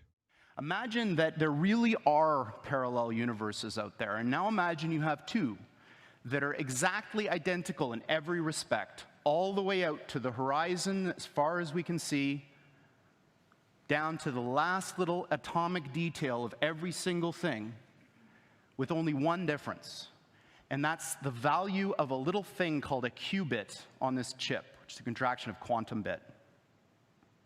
And that qubit is very much like a bit or a transistor in a conventional computer. It has two distinct physical states, which we call 0 and 1 for bit. In a conventional computer, these are mutually exclusive. That device is either one or the other and never anything else. In a quantum computer, that device can be in this strange situation where these two parallel universes have a nexus, a point in space where they overlap. And when you increase the number of these devices, every time you add one of these qubits, you double the number of these parallel universes that you have access to, until such time when you get to a chip like this, which is about 500 of these bits, you have something like 2 to the 500th power of these guys living in that chip. So the way I think about it is that the shadows of these parallel worlds overlap with ours. And if we're smart enough, we can dive into them and grab their resources and pull them back into ours to make an effect in our world. Now, this may sound very odd to you and bizarre, and in fact, I am using language that a normal theoretical physicist probably wouldn't use, but this is, what I'm telling you is absolutely correct and in line with the way that these things actually work. So right there, you just heard the CTO of D-Wave, the guy who invented or was one of the engineers in coming up with the way to make this a thing, right? So in a normal computer, the computer knows two things, that there's a 1 or a 0, and then it does math from there, right? That's kind of a basic way of how computers work. A quantum computer is able to take that and make it either or at any time. Right, and Jordy mentioned specifically that there are alternate dimensions, and that a quantum computer is able to switch between, like there's an overlap of two dimensions, and they're able to go in and extract data from that other dimension, right? And that's how they're making these things work. Now, this isn't really theoretical. They're actually using this in practice. They're using a theoretical thing in practice, and it's working. It's all very bizarre, right? That we're able to reach into another dimension and pull out data. So that right there, I think lends a lot of credibility to being able to change things, possibly in different dimensions, or have things go wrong. What do you guys think? Are you muted, Anthony? I've heard some different stories about quantum computing, though, about like one of the things I keep hearing if I read a lot of different articles about quantum computing is some people say that this isn't true quantum computing yet, that it's almost, but not really. And I don't remember exactly what they keep bringing up, but they'll say that it's like, they're kind of faking it. It's not real quantum computing, that eventually we're going to get close to real quantum computing, but we're not actually doing real quantum computing right now. I've heard that, but I don't know wonder enough what the about it to definition say. of real quantum computing is, right? I mean, I feel like the computer being able to say, just almost like a human brain, not saying it's this or this. It could be a combination of both at the same time, right? I feel like if once quantum computing gets fast enough and easy enough to build, and it doesn't have to be put in a room where the processor needs to be run at absolute 0 degrees, like it's in space. There's a lot of things that are holding this technology back right now. But at the same time, we have quantum computing running right now. You can go to Google's website. You can run commands on this quantum computer, and in theory, it is grabbing. It's pulling from multiple dimensions, which is just absolutely bananas. Yeah, the wizard grin in chat says quantum computers can't change our reality like that. Sorry, I don't believe it. Well, here's what we're thinking. It's not so much like this is a designed feature of quantum computing. The idea is we might be doing something from a technological standpoint, whether it's CERN or possibly some kind of time travel experiment or quantum computing, where we're screwing around with something and we don't realize that it's having this effect. We don't realize that it's like screwing with our reality in some kind of way. I mean, look, I know it sounds ridiculous, and it almost sounds like, again, humans thinking they can do way more than what they really can do. Yeah, humans think we're screwing around with these little quantum computers, and we're actually affecting the fabric of our own reality because we're humans and we can do amazing things. There is a little bit of that we almost think we're capable of doing all this crazy shit. Well, and remember too, this is all hypothesis, right? We're discussing possibilities. None of these we're saying this is the reason. These are just all things that people across the internet have cited as possible. It could be number 10. One number 10 that's not on that list that we can't see. Who knows what the hell it is? Number 10, there should be on here, because I think number 10 is that the world ended in 2012. Oh God. And that's a theory too. We'll get to that. Wait, hold that cool. for number 10. Hold that for number 10, because that's kind of a cool one. Okay, so number 6, this is actually a pretty popular one: errors in the simulation. And so the idea here, this one is real easy. If there is a simulation, like this is maybe the easiest explanation. This should be number 2 in terms of like an Occam's razor kind of a way. Because if a simulation is real, and you go back to our previous episode and you ask somebody like Elon Musk, what are the chances we're in a base reality or some sort of simulation? Like mathematically, I mean, you got to answer yes to a couple of questions. But if you do, mathematically, it's actually almost more likely that we are in a simulation than anything else. So if you're in a simulation, there's probably going to be errors. And in fact, when we got into the whole simulation theory argument, we talked about error correcting code that seems to be within mathematical equations in string theory, and also within DNA and stuff. There's like these error correcting codes. And so, but some of these errors might not be corrected. And for most of our time here, like a lot of people will say, well, why is this just happening now? Well, now we have the internet. Now we have social media. So if we were living in a simulation in the 70s and the 80s and 90s, little weird things might have been happening, but you might not know about it because you're not talking to hundreds of thousands of other people around the internet and comparing notes. Now, you might go to a barbecue or something and you might say, man, it's kind of weird that J.C. Penney's, I always thought J.C. Penney was spelled like penny and didn't have this E-Y on the end of it. I thought it was just penny, like a penny. And, you might have somebody talking about that at a barbecue, but it would just be 2 people. They'd forget about it later. they'd go on with their lives. But now you've got hundreds of thousands of people that are interacting on the internet. So errors in the simulation, definitely a possibility. Now, here's my favorite, ladies and gentlemen, not necessarily Roots, not necessarily Skeva, but my favorite is number 7. This is my personal theory on this one, although other people have this same theory, so it's not like I'm taking credit for it or anything. But the theory is this. This is the way reality works. Reality is not stable. Reality is not static. We have this belief that reality is solid. It is locked in stone, man. If that tree is right there, or that mountain is right there, or that river is right there, it's going to remain there. And it's there right now, and it's there tomorrow. Reality is stable. It is solid. It is rigid. That's what we've always believed. But what if we discover, now maybe this is a discovery that's not going to necessarily be made scientifically, and it's not necessarily going to be agreed upon.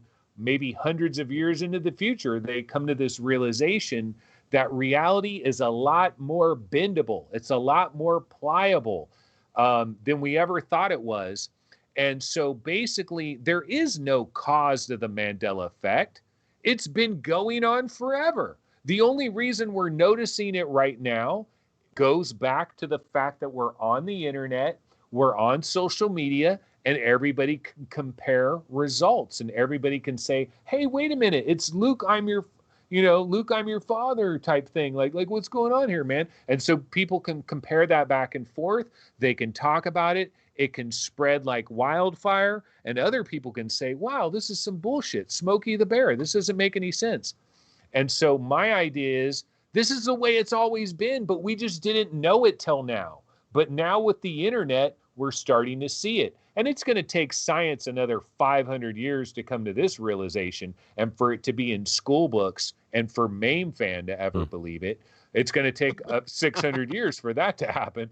But maybe this is what it is. Maybe reality has never been stable. What do you say about that, Skeeve? So I say this is a really good theory, because when you look at the basis of reality in general, right? We look at ourselves, we think we're solid, right? Like you can't go through us. You put something on the table, it doesn't fall on the floor. But everything's made up of atoms, right? Can we all agree on that, right? Now an atom, and I'm going to read this number exactly. An atom it has a lot of empty space. It is mostly empty space. The empty space in an atom is 99.99999999999996% empty, which means you are 99.999% empty, right? And if you compressed all of the empty space out of the atoms that make up your body, you would fit into a speck of dust, and the entirety of humanity would fit into a sugar cube. It would weigh the same, right? But the space has all been taken away. Therefore, reality is not solid. It is not possibly static, right? There's a lot of different ways to look at this when we come to, this kind of ties into everything, right? It kind of ties into simulation theory. It ties into, a lot of these theories here. But the one that really brought this to mind was that we've never been stable or static. How can something that's all empty space be static and stable? Think how crazy it would be, though, like if this was ever confirmed, like if we ever confirm that this is actually true, then it's almost like, how do you have history? It's like, yeah, we're teaching history, and it's like, this might be history, but reality is fluctuating. I think you know that if you go back and you look at the history that we've learned in school, in our schools here in the United States, a lot of it is not accurate. A lot of it. Or like when you look at the Cowboys and Indians and how, we came over on a boat and we're like, hey guys, you want to share? Let's sit down and have dinner. We'll all be cool. You know what I mean? Like everything is very sugar coated. Everything has a layer of fluff on top of it. The stuff that we learned isn't necessarily always the truth. So that's why I question everything, right? Okay, so let's continue to go through these babies. So now we're up to number 8. AI superintelligence is wrecking havoc. And we're actually going to have a show about this very soon. In fact, I think this might be our next episode, actually. Our next episode is going to talk about basically the dangers of artificial intelligence. We're kind of going to explore, like, what if it all goes wrong with super intelligence and artificial intelligence. And so in the world of artificial intelligence, there's basically a couple different versions of what we consider artificial intelligence. One of them is AIG, which is artificial general intelligence. Okay, but like the people that are really into this, they will also talk about an artificial super intelligence. And they talk about when you get to that point, that's when all bets are off. When you have an artificial super intelligence, this is when you've got something that is potentially out of control. Now, we're hoping that it will be benign and it'll work for us and it'll help us and it'll treat us like little baby ants that it's got to take care of, and it'll still do whatever it has to do, but it take care of us little baby ants and make sure things are okay here. But what if in some underground bunker, 100 miles underground, is somewhere in New Mexico, right? There's some freaking top secret facility where an AI super intelligence has been created, and it's out of effing control. It's out of effing control, but we don't know that it's out of effing control, and it's doing all kinds of shit that is ripple effects. Trump, Kanye West running for president. AI, baby. It's playing some games. It's doing some weird ass shit. So this is kind of one of these out there ideas that basically there's an AI super intelligence that is out of control, doing some weird ass shit that maybe we don't understand. And the Mandela Effect is part of this. Roots sounds kind of crazy. What do you think about some of these different ideas? I think that one's probably a little out there, but I do think that if AI superintelligence it would get out of control. And I think what you said would be exactly what would happen. We would feel like we had it under control. It would be doing weird shit that we didn't know was going on to the point where all of a sudden nukes are just going off and we're like, oh God, that's not supposed to be happening. Like in the Terminator, and it's kind of, isn't it odd that they named was it Skynet? They named the AI that working on Skynet. It's very bizarre. I think there's a potential of AI getting out of control. I would say that we're probably not there yet. Actually, I know we're not there yet because there is a race for it worldwide, and the country that has it will be whoever solidifies it will be the biggest target in the world, because whoever gets that first will, at least they believe, will control everything. If you are the country that gets the AI perfect first. So there is a race for it, and I think it's a bad idea. But. Yeah, Skeva, any thoughts real quick before we move on to the next one? Yeah, and I'm just going to be kind of brief with this because we're going to really dive into this next episode. But and we talked about simulation theory the previous episode 2 weeks ago.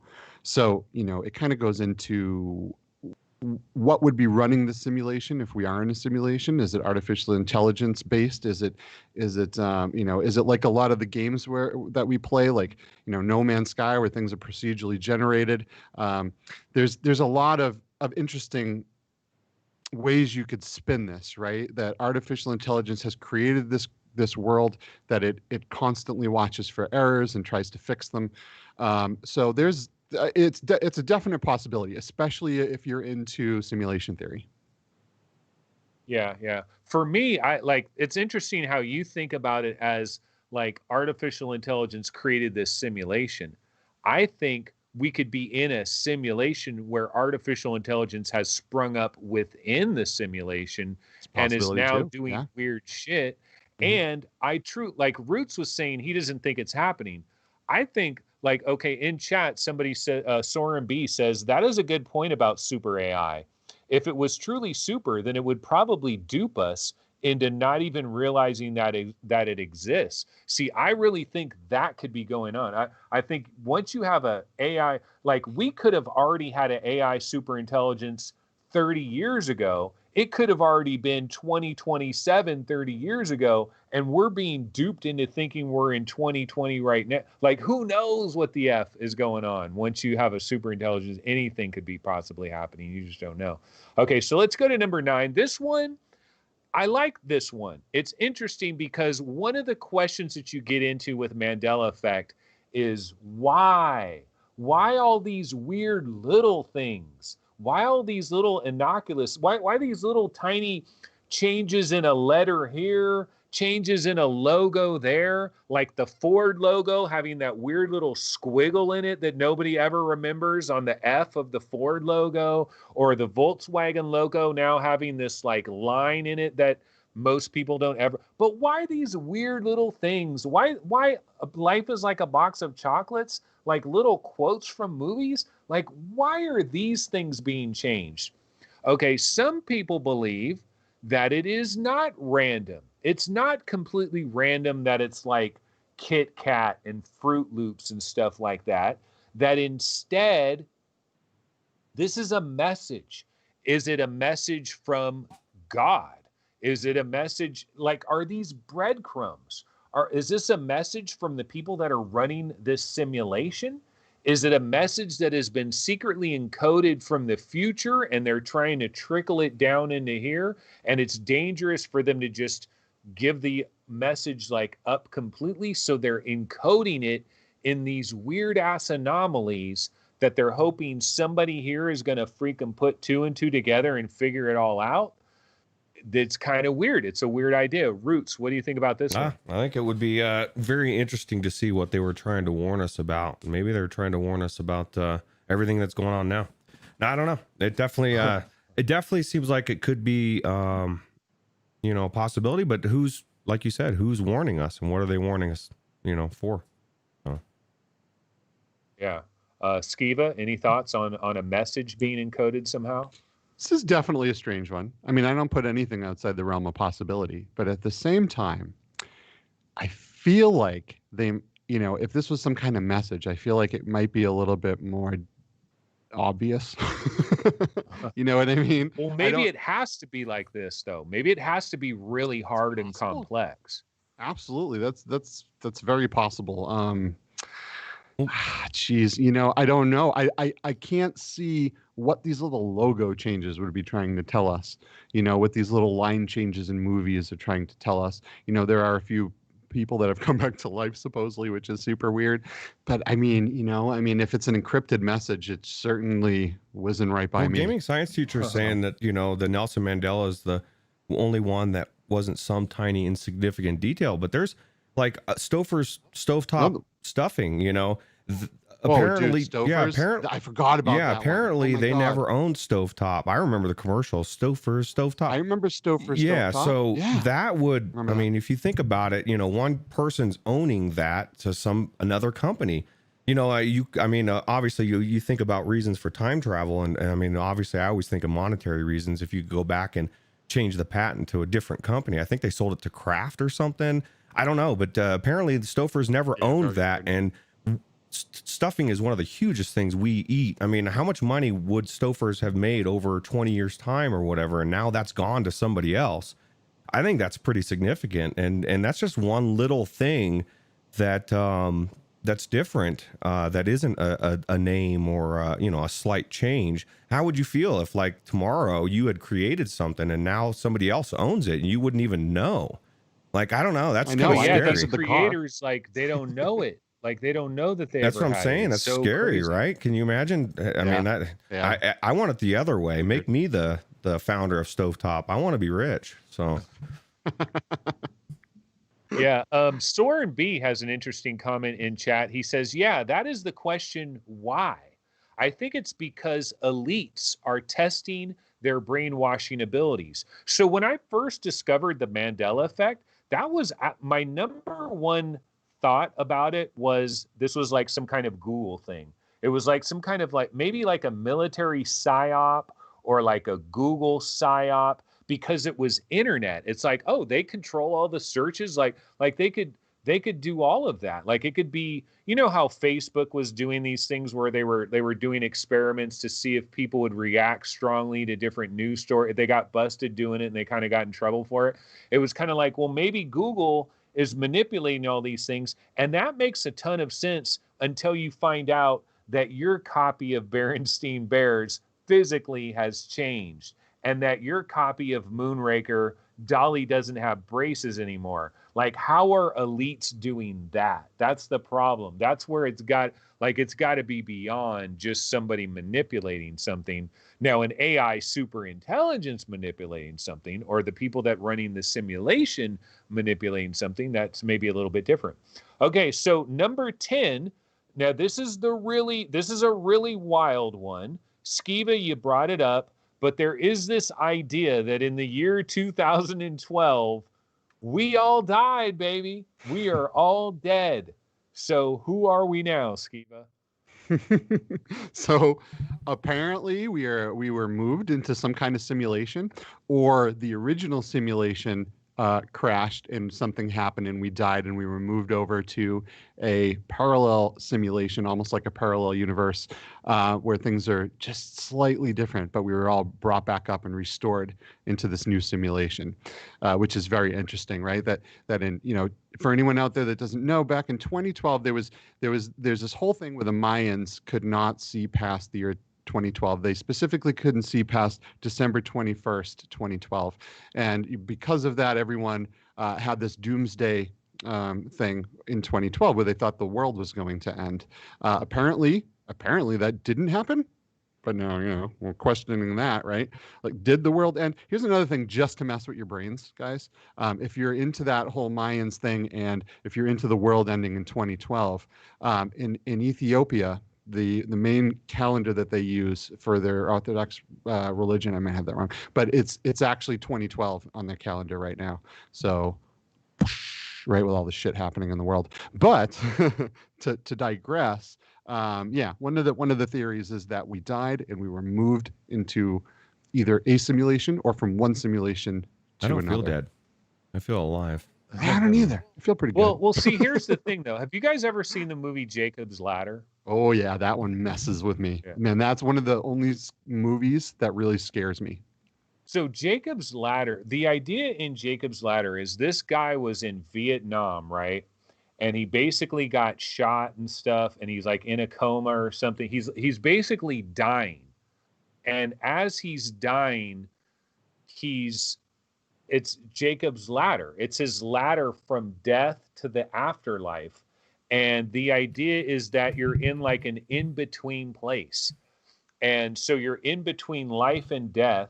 You're in this like strange limbo world, which looks like a real world. Like everything looks real, everything feels real, but there's little things here and there's little things there. And I'm going to just be completely honest and say, you know what? In my life, in the last 3 or 4 years, it has kind of seemed to me like something is a little bit weird, man. And the Mandela Effect is part of it. There's been some other things that I could get into, and we'll cover that on some other show where I've had like weird synchronicities that like really don't add up.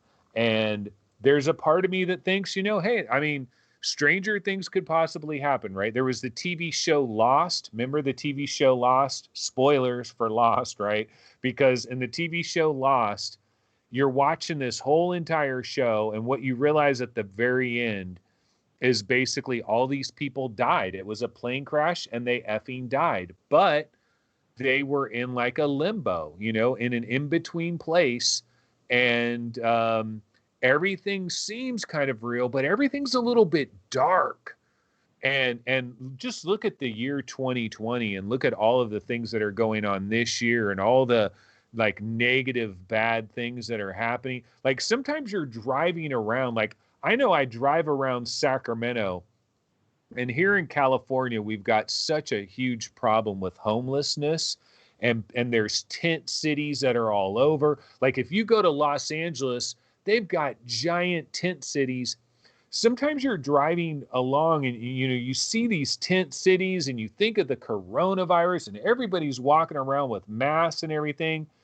And you just wonder, like, and Trump is president, and then Kanye just announced he's gonna, and the Kardashians, and just at a certain point, you almost think like, wait a minute, man, did I wake up in some weird ass place here? What's going on here? So it's like, is Jacob's Ladder real, bro? That's kind of my question. It feels like a movie sometimes, right? Like things are so crazy and just so bizarre and off the wall. You're like, man, am I in a movie or is this? It's just out of control. I agree, and you know, you could spin this back at the simulation theory, right? Why would we come to this reality to have a boring life? Like, why would we hop into the simulation if, you know, if we were able to, if it's our choice to be here, you know, like that Rick and Morty episode where Morty plays that game. He was only in it for like 20 minutes, but he lived the entire life of this character from birth to death. Right. And then he comes out and then they go home, have some food or whatever. But, you know, it's so bizarre. It's the feeling, you know, that I've had since 2012 has been very odd, like something is off.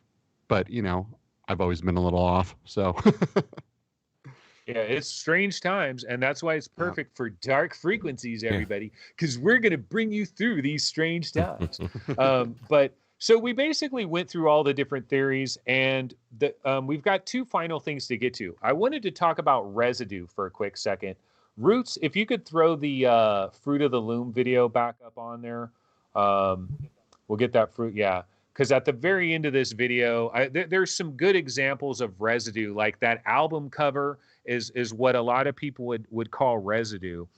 And the thing about residue is interesting because I feel like this concept of residue, on the one hand, it like almost strengthens the idea of the Mandela effect, but on the other hand, you could say it weakens the idea behind Mandela effect. Now, let me give you my idea on how residue could be working, and it kind of goes with the parallel universe colliding theory.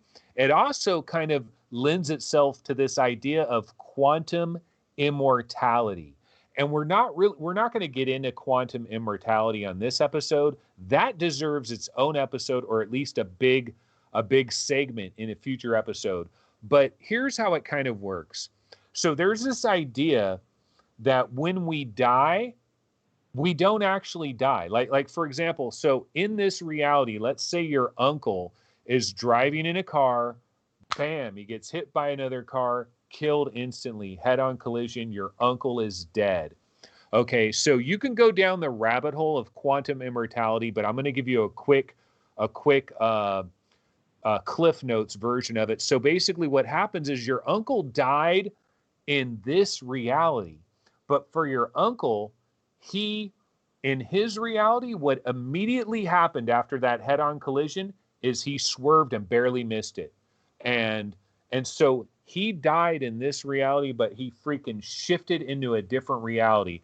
That is kind of the idea. The idea of quantum immortality is every time that you die in whatever reality you're in, your consciousness shifts into a parallel reality, the closest one to the one that you were just in, where things might be just a little bit different. Maybe you got a slightly different job. Maybe your wife is slightly different, or you got an extra kid that you didn't have before or whatever, but you go into this slight little parallel universe and you continue living your life like you never freaking knew it. And so if that was a true thing, then what would happen is you'd have people walking around in this reality, some of which have already died in a previous reality, and then they slid into this one. Now, these people that have already died, their consciousness would still have these memories. So they would be in a new reality, but their consciousness overrides this new reality. Like the consciousness goes with you into these other realities, and that's where you're getting the residue. So like the artist that did that album cover for Frank West's Fruit of the Loom, here's this guy. He's saying, I looked at the Fruit of the Loom label I had for reference, and based on the shape of the horn on the label I had, or he just did it off of his memory. So at the very end of this video, there's a clip where it shows the movie Ant Bully. And so the people in the movie Ant Bully, they made this little logo and it's Fruit of the Lion. And again, so the idea on the residue is that somebody's consciousness has this memory, but they're now in a reality where that memory is not the real memory, but their consciousness has that memory. And so it's quantum immortality. So that's this idea of residue. So, you know, what do you think? Like, Roots, what do you think about this idea of residue? Because on the one hand, like, that idea does kind of make sense, but then it does require like consciousnesses to be going into different realities and stuff.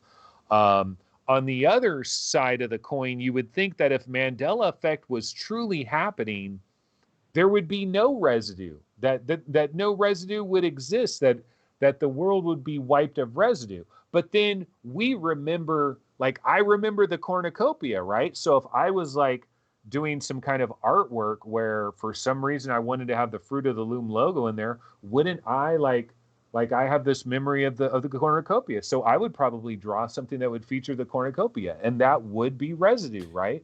So maybe residue makes sense. I don't know. In a way, it makes sense, but it's weird with this guy, right? Because he used the specific Fruit of the Loom thing as his inspiration. It's not like he remembered somewhere in the back of his mind. He like, it almost leads credibility to the fact that when he did it, Fruit of the Loom existed in that form, and somehow after it changed, because he has a specific memory of that being as it was, and like he was copying it, you know, like he was making a play of it, like it exists.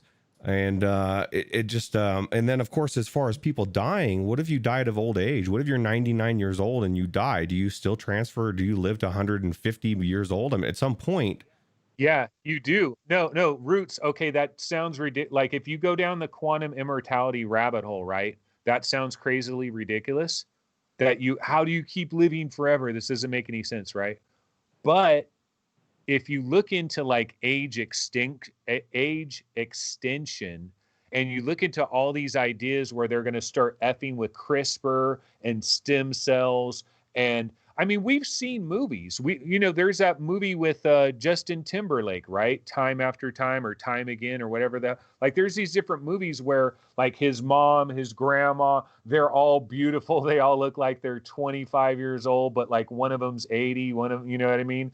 Like there's this future idea where we eliminate aging and people just live forever. So quantum immortality, like, if you really want to go down the quantum immortality rabbit hole, the idea is that at some point when you died, you'd slip into that universe where they've solved aging, and now they've made you young again. And now you can start sliding into universes where you're still young because you're in this new future where aging has been eradicated. I want hair. I want to slide into one where I've got hair again. That's not going to happen.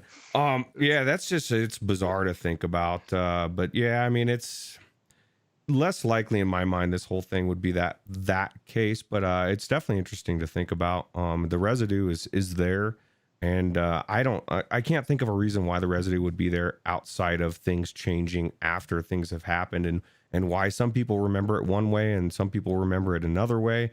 That's completely weird in and of itself too, right? You would think if it changed, especially in a simulation, everyone would just remember it as it was changed to. Or at least that's what the AI. But the people that never died, they never came from another, like the native people to this reality. So the idea is, if you died, you would be sliding, and you slid into this particular reality. You're like a new arrival.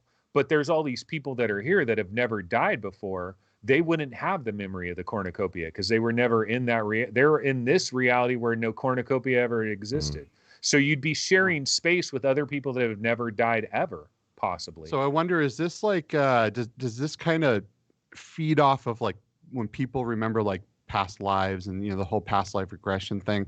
There was this little girl in the UK. I can't remember exactly where, but not she was really. That wouldn't be related, I don't think, because you're in this life, and each time you die, you're not going to become like Prince of Egypt or something. Every time you die, you're the same person.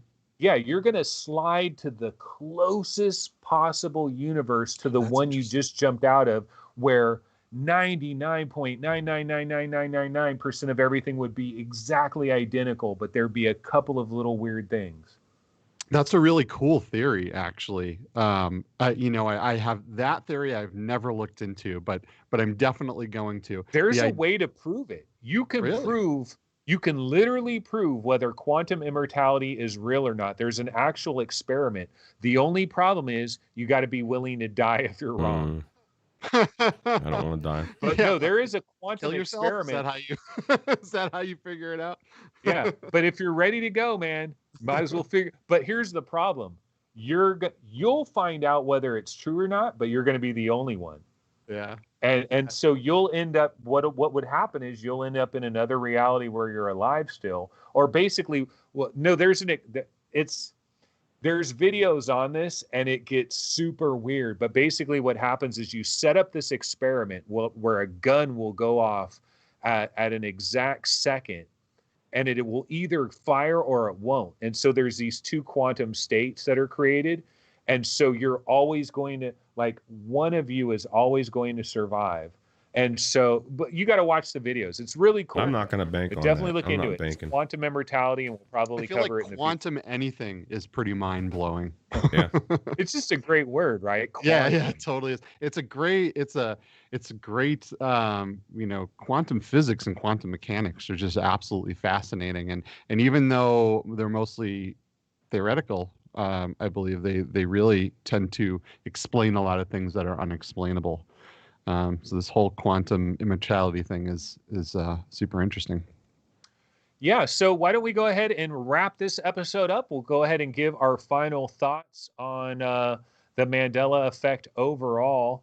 And Roots, why don't I go to you first? And just, lots of interesting things here. Like, what do you take away from all of this? Would you consider yourself a true believer? Do you still have a little bit of doubt about it? Like, could it still be just faulty memory?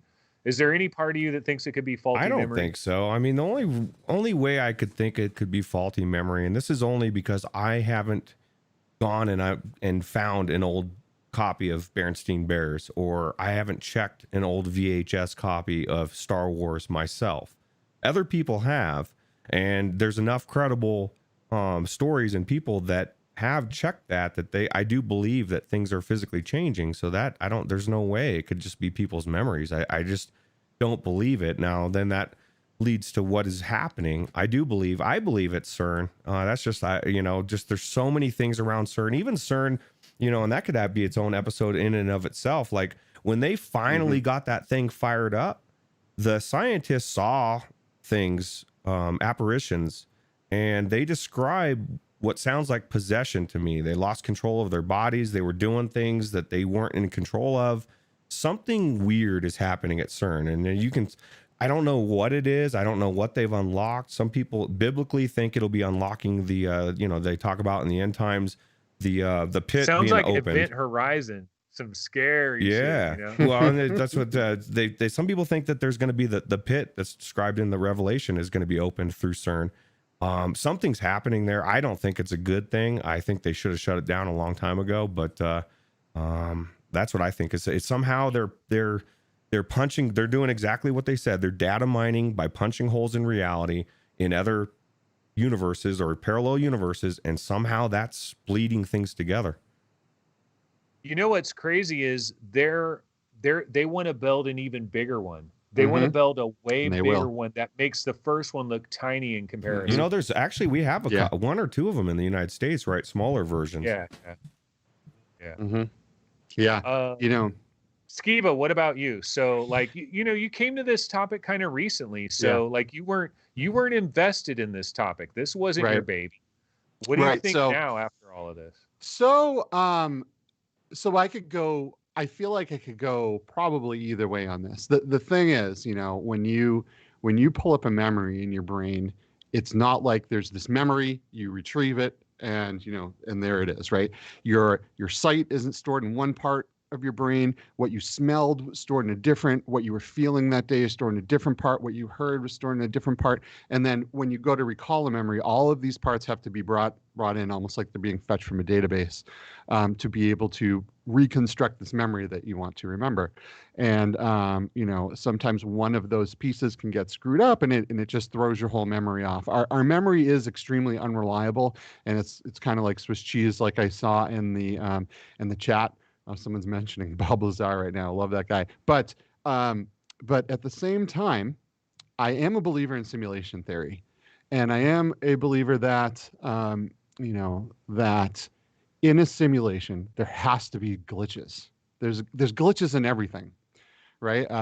The fact that we have that James Gates has discovered error correcting code in the calculations they used to describe quantum string theory. I'm sorry, just string theory, is all very odd, and it lends a lot of credibility for me to the Mandela effect. I would, there's some things that I really truly believe that I feel like they've been changed, right? I look at some of this stuff and I'm like, man, can my memory really be that out of whack? But at the same time, if we're in a simulation, I mean, this just makes sense. So I feel like I could argue either point. And I like to believe the crazier of the points. So if I had to choose, I would go Mandela effect all the way. Woo. Yeah. Okay. So for my thing, man, I feel like Mandela effect is a changing, like Mandela effect is this thing that happened in my life, and it was like life before Mandela effect, life after Mandela effect, because I really feel like the dollar sign thing, Dolly's braces, the Paul Sorvino thing with my wife, us both sitting there and watching it and her reaction to it, all the different things I've seen. There's lots of them I haven't even mentioned yet. Like for me, Sex in the City, like the Sex and the City, like what is this weird thing? Interview with a Vampire. Sex in the City is my wife's thing, right? She watched that series maybe 4 times through different parts of her life. She watched it in college with a roommate, and she watched it with some friends. And she's like, "No, man, I've seen that series 100 times. It's Sex in the City. It's not Sex and the City." So it's interesting. Like I wouldn't have any reference to that because I haven't watched that show. But that was the first thing that hooked my wife right in the face, right? She's like, "What?" So anyway, I just wanted to mention that about Sex. One thing I never mentioned too on this episode, and we probably should have talked about this aspect of Mandela effects. There's also these things known as flip-flops. And flip-flops are particularly interesting because somebody will watch, what's the Tom Hanks movie where he's like, "Houston, we have a problem." Apollo 11. Apollo 15. Yeah. So Houston, we have a problem, or Houston, there is a problem. Like basically there's 2 different things that are said, right?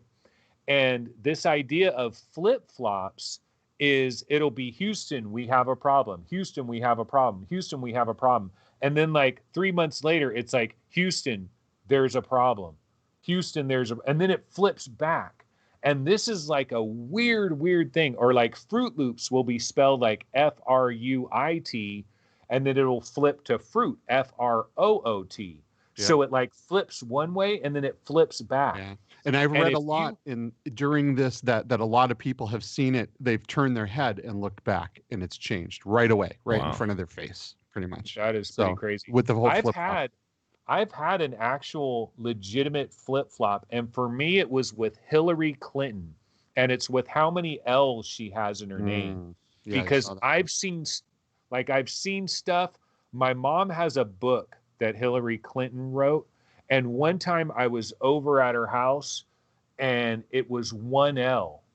And then like several months later I was at her house and it was 2 L's. And it's like the same effing book, Yeah. Like she didn't go buy a different book.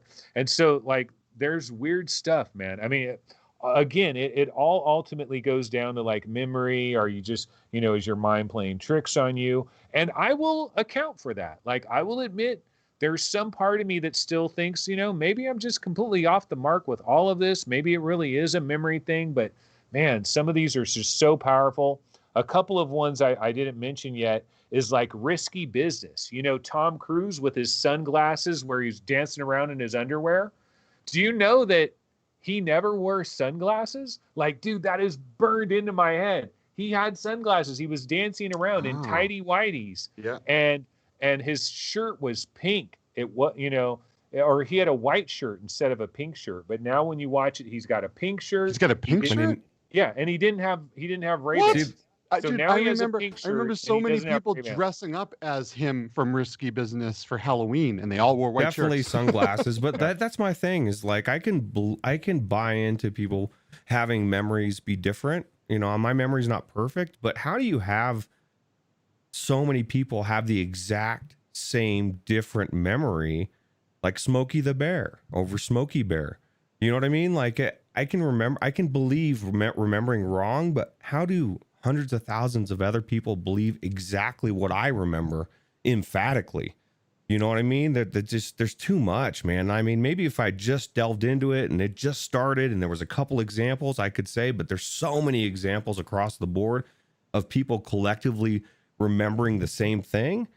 I just don't see how it's possible that didn't. I feel like that's not I feel like we should have probably got into that theory as well, that maybe a collective consciousness all thinking something went one way could actually change it in physical reality. You know, And more of a cause metaphysical. flip-flops. Yeah, more of a metaphysical take on it, right? And if more than half of the people or whatever believe it's a certain way, maybe it will become that way. Well, we talked about that with like the UFO, or well, maybe it was in the simulation one, but like with the UFOs and stuff, I mentioned with Bigfoot and also with UFOs, it almost seems like they blink in and out of existence. And yeah, if there was a collective unconsciousness, which when you go down that road, it's like woo, you know, you get into woo woo territory. Sedona, Arizona. This is all woo woo territory. Yeah.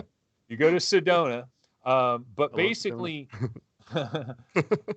But basically, I mean, that's pretty much it, right? It's pretty crazy. I mean, there's so many interesting things. There's a bunch that we didn't mention. I'm looking at my ranking here of some of my biggest ones. And one I didn't mention was objects in the mirror may be closer than they appear. And there's a lot of people that when you're driving in a car as a little kid, how many times have you been on a road trip with mom and dad?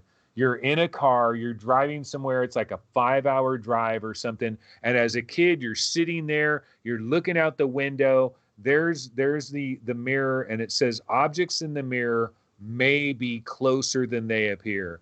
That was a strong one for me. And like, it's a strong one for a lot of people. And Paradise it never said, Decay also just mentioned that that there's physical ones too. Like for example, that our heart is located in the center of our chest. But you know, back in the day, you know, when we used to stand and do the Pledge of Allegiance for the flag, right? It was cover your heart with your right hand. You put it over the left side of your chest. That's where your heart is, right? So apparently there is also a Mandela effect that the position of the heart in the human body has also moved, which is a very interesting one. Yeah. What about South America? If you go back, if you think about, look at South America on a map or a globe or anything like that, because I can tell you in the 70s and 80s. So here's North America is here and South America is way the F over here. It's like, where Florida is, it's like South America. It's like somebody grabbed South America and just moved it way the hell over. And that doesn't correlate with like my child. Now people will say, oh, because the maps were wrong back then. You know, they got the maps all wrong. But you can go and you can find globes that are from like 1980 and stuff, and magically, like physical objects on eBay. And these globes magically South America has been grabbed and it has been adjusted. And it's like South America, it used to be North America. South America was underneath North America. And yeah, it was over there, but it wasn't like over there like it is. There's all kinds of geographical Mandela effects. People talk about New Zealand completely moving locations. Like there's lots of weirdness, man. I'm telling you, this is a rabbit hole. You can go way down in terms of physical things. People talk about the positions of engines on airplanes. You know, the engines, like the engines that actually fly jets. like they've moved. Like there's lots of really wacky stuff. Yeah, I feel like we could definitely talk about Mandela effects for like 6 hours. Just examples, because Yeah. there's so many of them. Yeah, just examples. Yep. Rudel Zavendo says, Anthony, were you tripping when looking at the maps? No, I was. This was in the 70s and 80s, bro. Like I wasn't tripping on nothing. But anyway, guys, yeah. So we've been going for quite a while. I know that I probably went in some crazy rants and really got rallied up and like a true believer and stuff. But dude, when you have some of these effects, they punch you in the gut, man. Some of them are scary and spooky. And some, like, there might be somebody that watches this episode that was never a believer in Mandela Effect before, never gave it freaking the time of day. But one of these things that we mentioned, like the scarecrow having a gun, one of these things is going to hit them. And they're going to be like, damn. Because like a lot of times when people first find out about this and they have a powerful Mandela effect, sometimes you're walking around for the next three days and you're like, what world am I in? Like it really hits you hard. And, you know, it's pretty crazy. So I hope there is at least a couple of people that really think about this and then maybe go deep down the route. Probably. And like you mentioned before, there could be a couple people that just turn it off and they're like, nope, I can't deal with this. Right. Because to think about your past changing and to think about physical objects changing is to then question what maybe you've never questioned before. It's to question the fabric of reality and what's happening in your everyday life. And some people can't handle even the question. Right. So because it's scary.